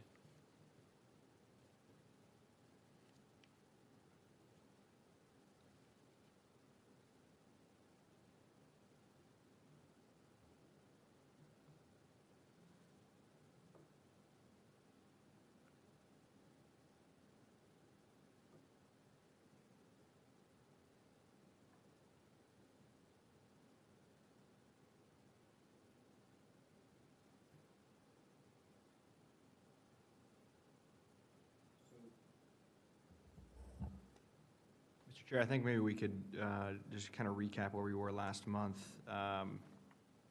which was, the item in front of the Planning Commission is Chapter 114309, parking plan. This use, which is school, it kicks you straight to submitting a parking plan to Planning Commission. So they're not necessarily sent to 114311, exceeding the maximums, or they're not under the minimums per se. We spent the front half of this meeting talking about maximums, but we felt it was really important that they address 114309, which talks about the other things that are related to parking plans, and talks about mobility of the property. So it's beyond just the parking lot, for example, and that's why we felt strongly about that transit waiting environment getting better on Detroit. That's a bus stop not only for students at St. Ed's, but also for many people that ride the bus every day. And so just providing some nice space for them to sit down and have nice landscaping around them, we've noticed that increases the experience for riders of the RTA. They've also expanded the use of bike racks on their facility too, which hopefully will encourage some of the St. Ed's kids to ride their bikes more to the space. So from our opinion, we think the applicant has done well to address points in the parking plan for this project, and we would recommend approval based on what's been submitted tonight. Very good. Any comments from Hey, Mr. Chair, question, just, this was clarified in the pre-meeting, but all the elements that were presented last time, including the additional parking spaces at the church nearby, are part of the computation here, so nothing changes there. Correct. And then I would just note, I applaud the full or drop-off, losing those parking spaces for drop-off, or somebody who had to do drop-off and pick-up. It would be a welcome circulation addition to that front parking lot, which can kind of hairy sometimes. So I think that'll help the circularity. You know, I agree with Mr. McMahon. I think losing those spaces was clearly a functionality addition by subtraction, for sure. And I think that'll work well, and I think it's wonderful and designed and meets the requirements that we had set for in our discussion. Anybody else have any comments? Well, with that, oh, I'm sorry. I just have one question there. That's okay, didn't mean to. Well, wait, come on in and state your name and. Okay. My name is George Orbash. I'm a property owner in that area. And I just want to know, the parking spaces that you are losing right now is against the building, down by the gym doors? Is that it? That's correct. Okay. All right. Because I own all that property on the other side of the fence. And we do have one problem with St. Ed's right now, and that's the tenants can't get out of their driveway when, you know, classes are getting out. And also, of all this other stuff we went through before with this new parking lot that they put in, they promised, you know, trees, and they promised all that stuff, and almost all of them are dead. And they promised, you know, people wouldn't be crossing the lawn. And one house there, they got a path worn out to the parking lot from Nicholson. And sure, they put a new sidewalk right in the middle there. Nobody uses it. What the hell did they put the new sidewalk in for? They take the shortcut. Kids are kids. I know, you know, all of you may have kids. What do they always do? Take a shortcut, don't they? So I talked to Mr. Gores. They put the fence they put in, they never really finished what they promised they said they'd finish. Around all the post holes, there's water sets because they never leveled off the landscape. I talked to him about it. He came in, they went up halfway to the end of one house. But they didn't bother going all the way back to the other house to fill in those holes. There's space under the fence that high. And the water sits all around the post. I know promises are promises, but, you know, if nobody looks after what they say they're going to do, they don't do it. So that's the only comment I have. Thank you. Thank you. Anyone else have any comments from the public? No? Well, I'll close the public comments. Mr. Chair? Yes. Can I make a suggestion separate from this particular docket item? The gentleman's comments, I think, go to our previous parking plan approval for the expansion of that parking lot. And as we talked about earlier, that's something that can always be brought back to the city. He's made them on the record. I would suggest that the administration can look into that and speak with St. Ed's as to those previous conditions and how well they're being met. I think it's separate from what we have in front of us tonight. We're happy to do that. We can go over the parking plan approval. We'll connect with John Goers at St. Ed's and also Mr. Orbash and see if we can come to resolution on the items he's mentioned tonight. That's wonderful. Thank you. Back to the process at hand. Anybody else have any discussions or questions? Well, okay, with that, then, I'd like to make a motion to approve as presented. Okay. All for? Aye. Against? Okay, motion passes. My last motion to adjourn. Well, before that, Before. that vote goes through. Denied. I can't deny anything, Bill, but, Bill, we just, we want to say our sincerest thanks. You've given this city an incredible amount of your time and service. I've sat across this table from you for many years, through many projects. Your poise, your humor, your ability to reduce tension in a room are second to none. And I really appreciated you being here and helping us get a lot of projects done. We've also become good friends since you first started here, which I think I like most. So from the administration, we just want to say thank you for your time. Thank you so It's an much. honor. You know, from my perspective, this was an absolute privilege of mine to serve with wonderful people, and I learned so much more about the process than I gave back. I was, for sure, and it was because I dealt with such wonderful colleagues on this board. It was just absolutely wonderful. So as you arduously challenge all these projects going home, and I'm watching cartoons, I will think, I will think good thoughts of you on Thursday nights. But thank you so much for being so kind to me. Thank you.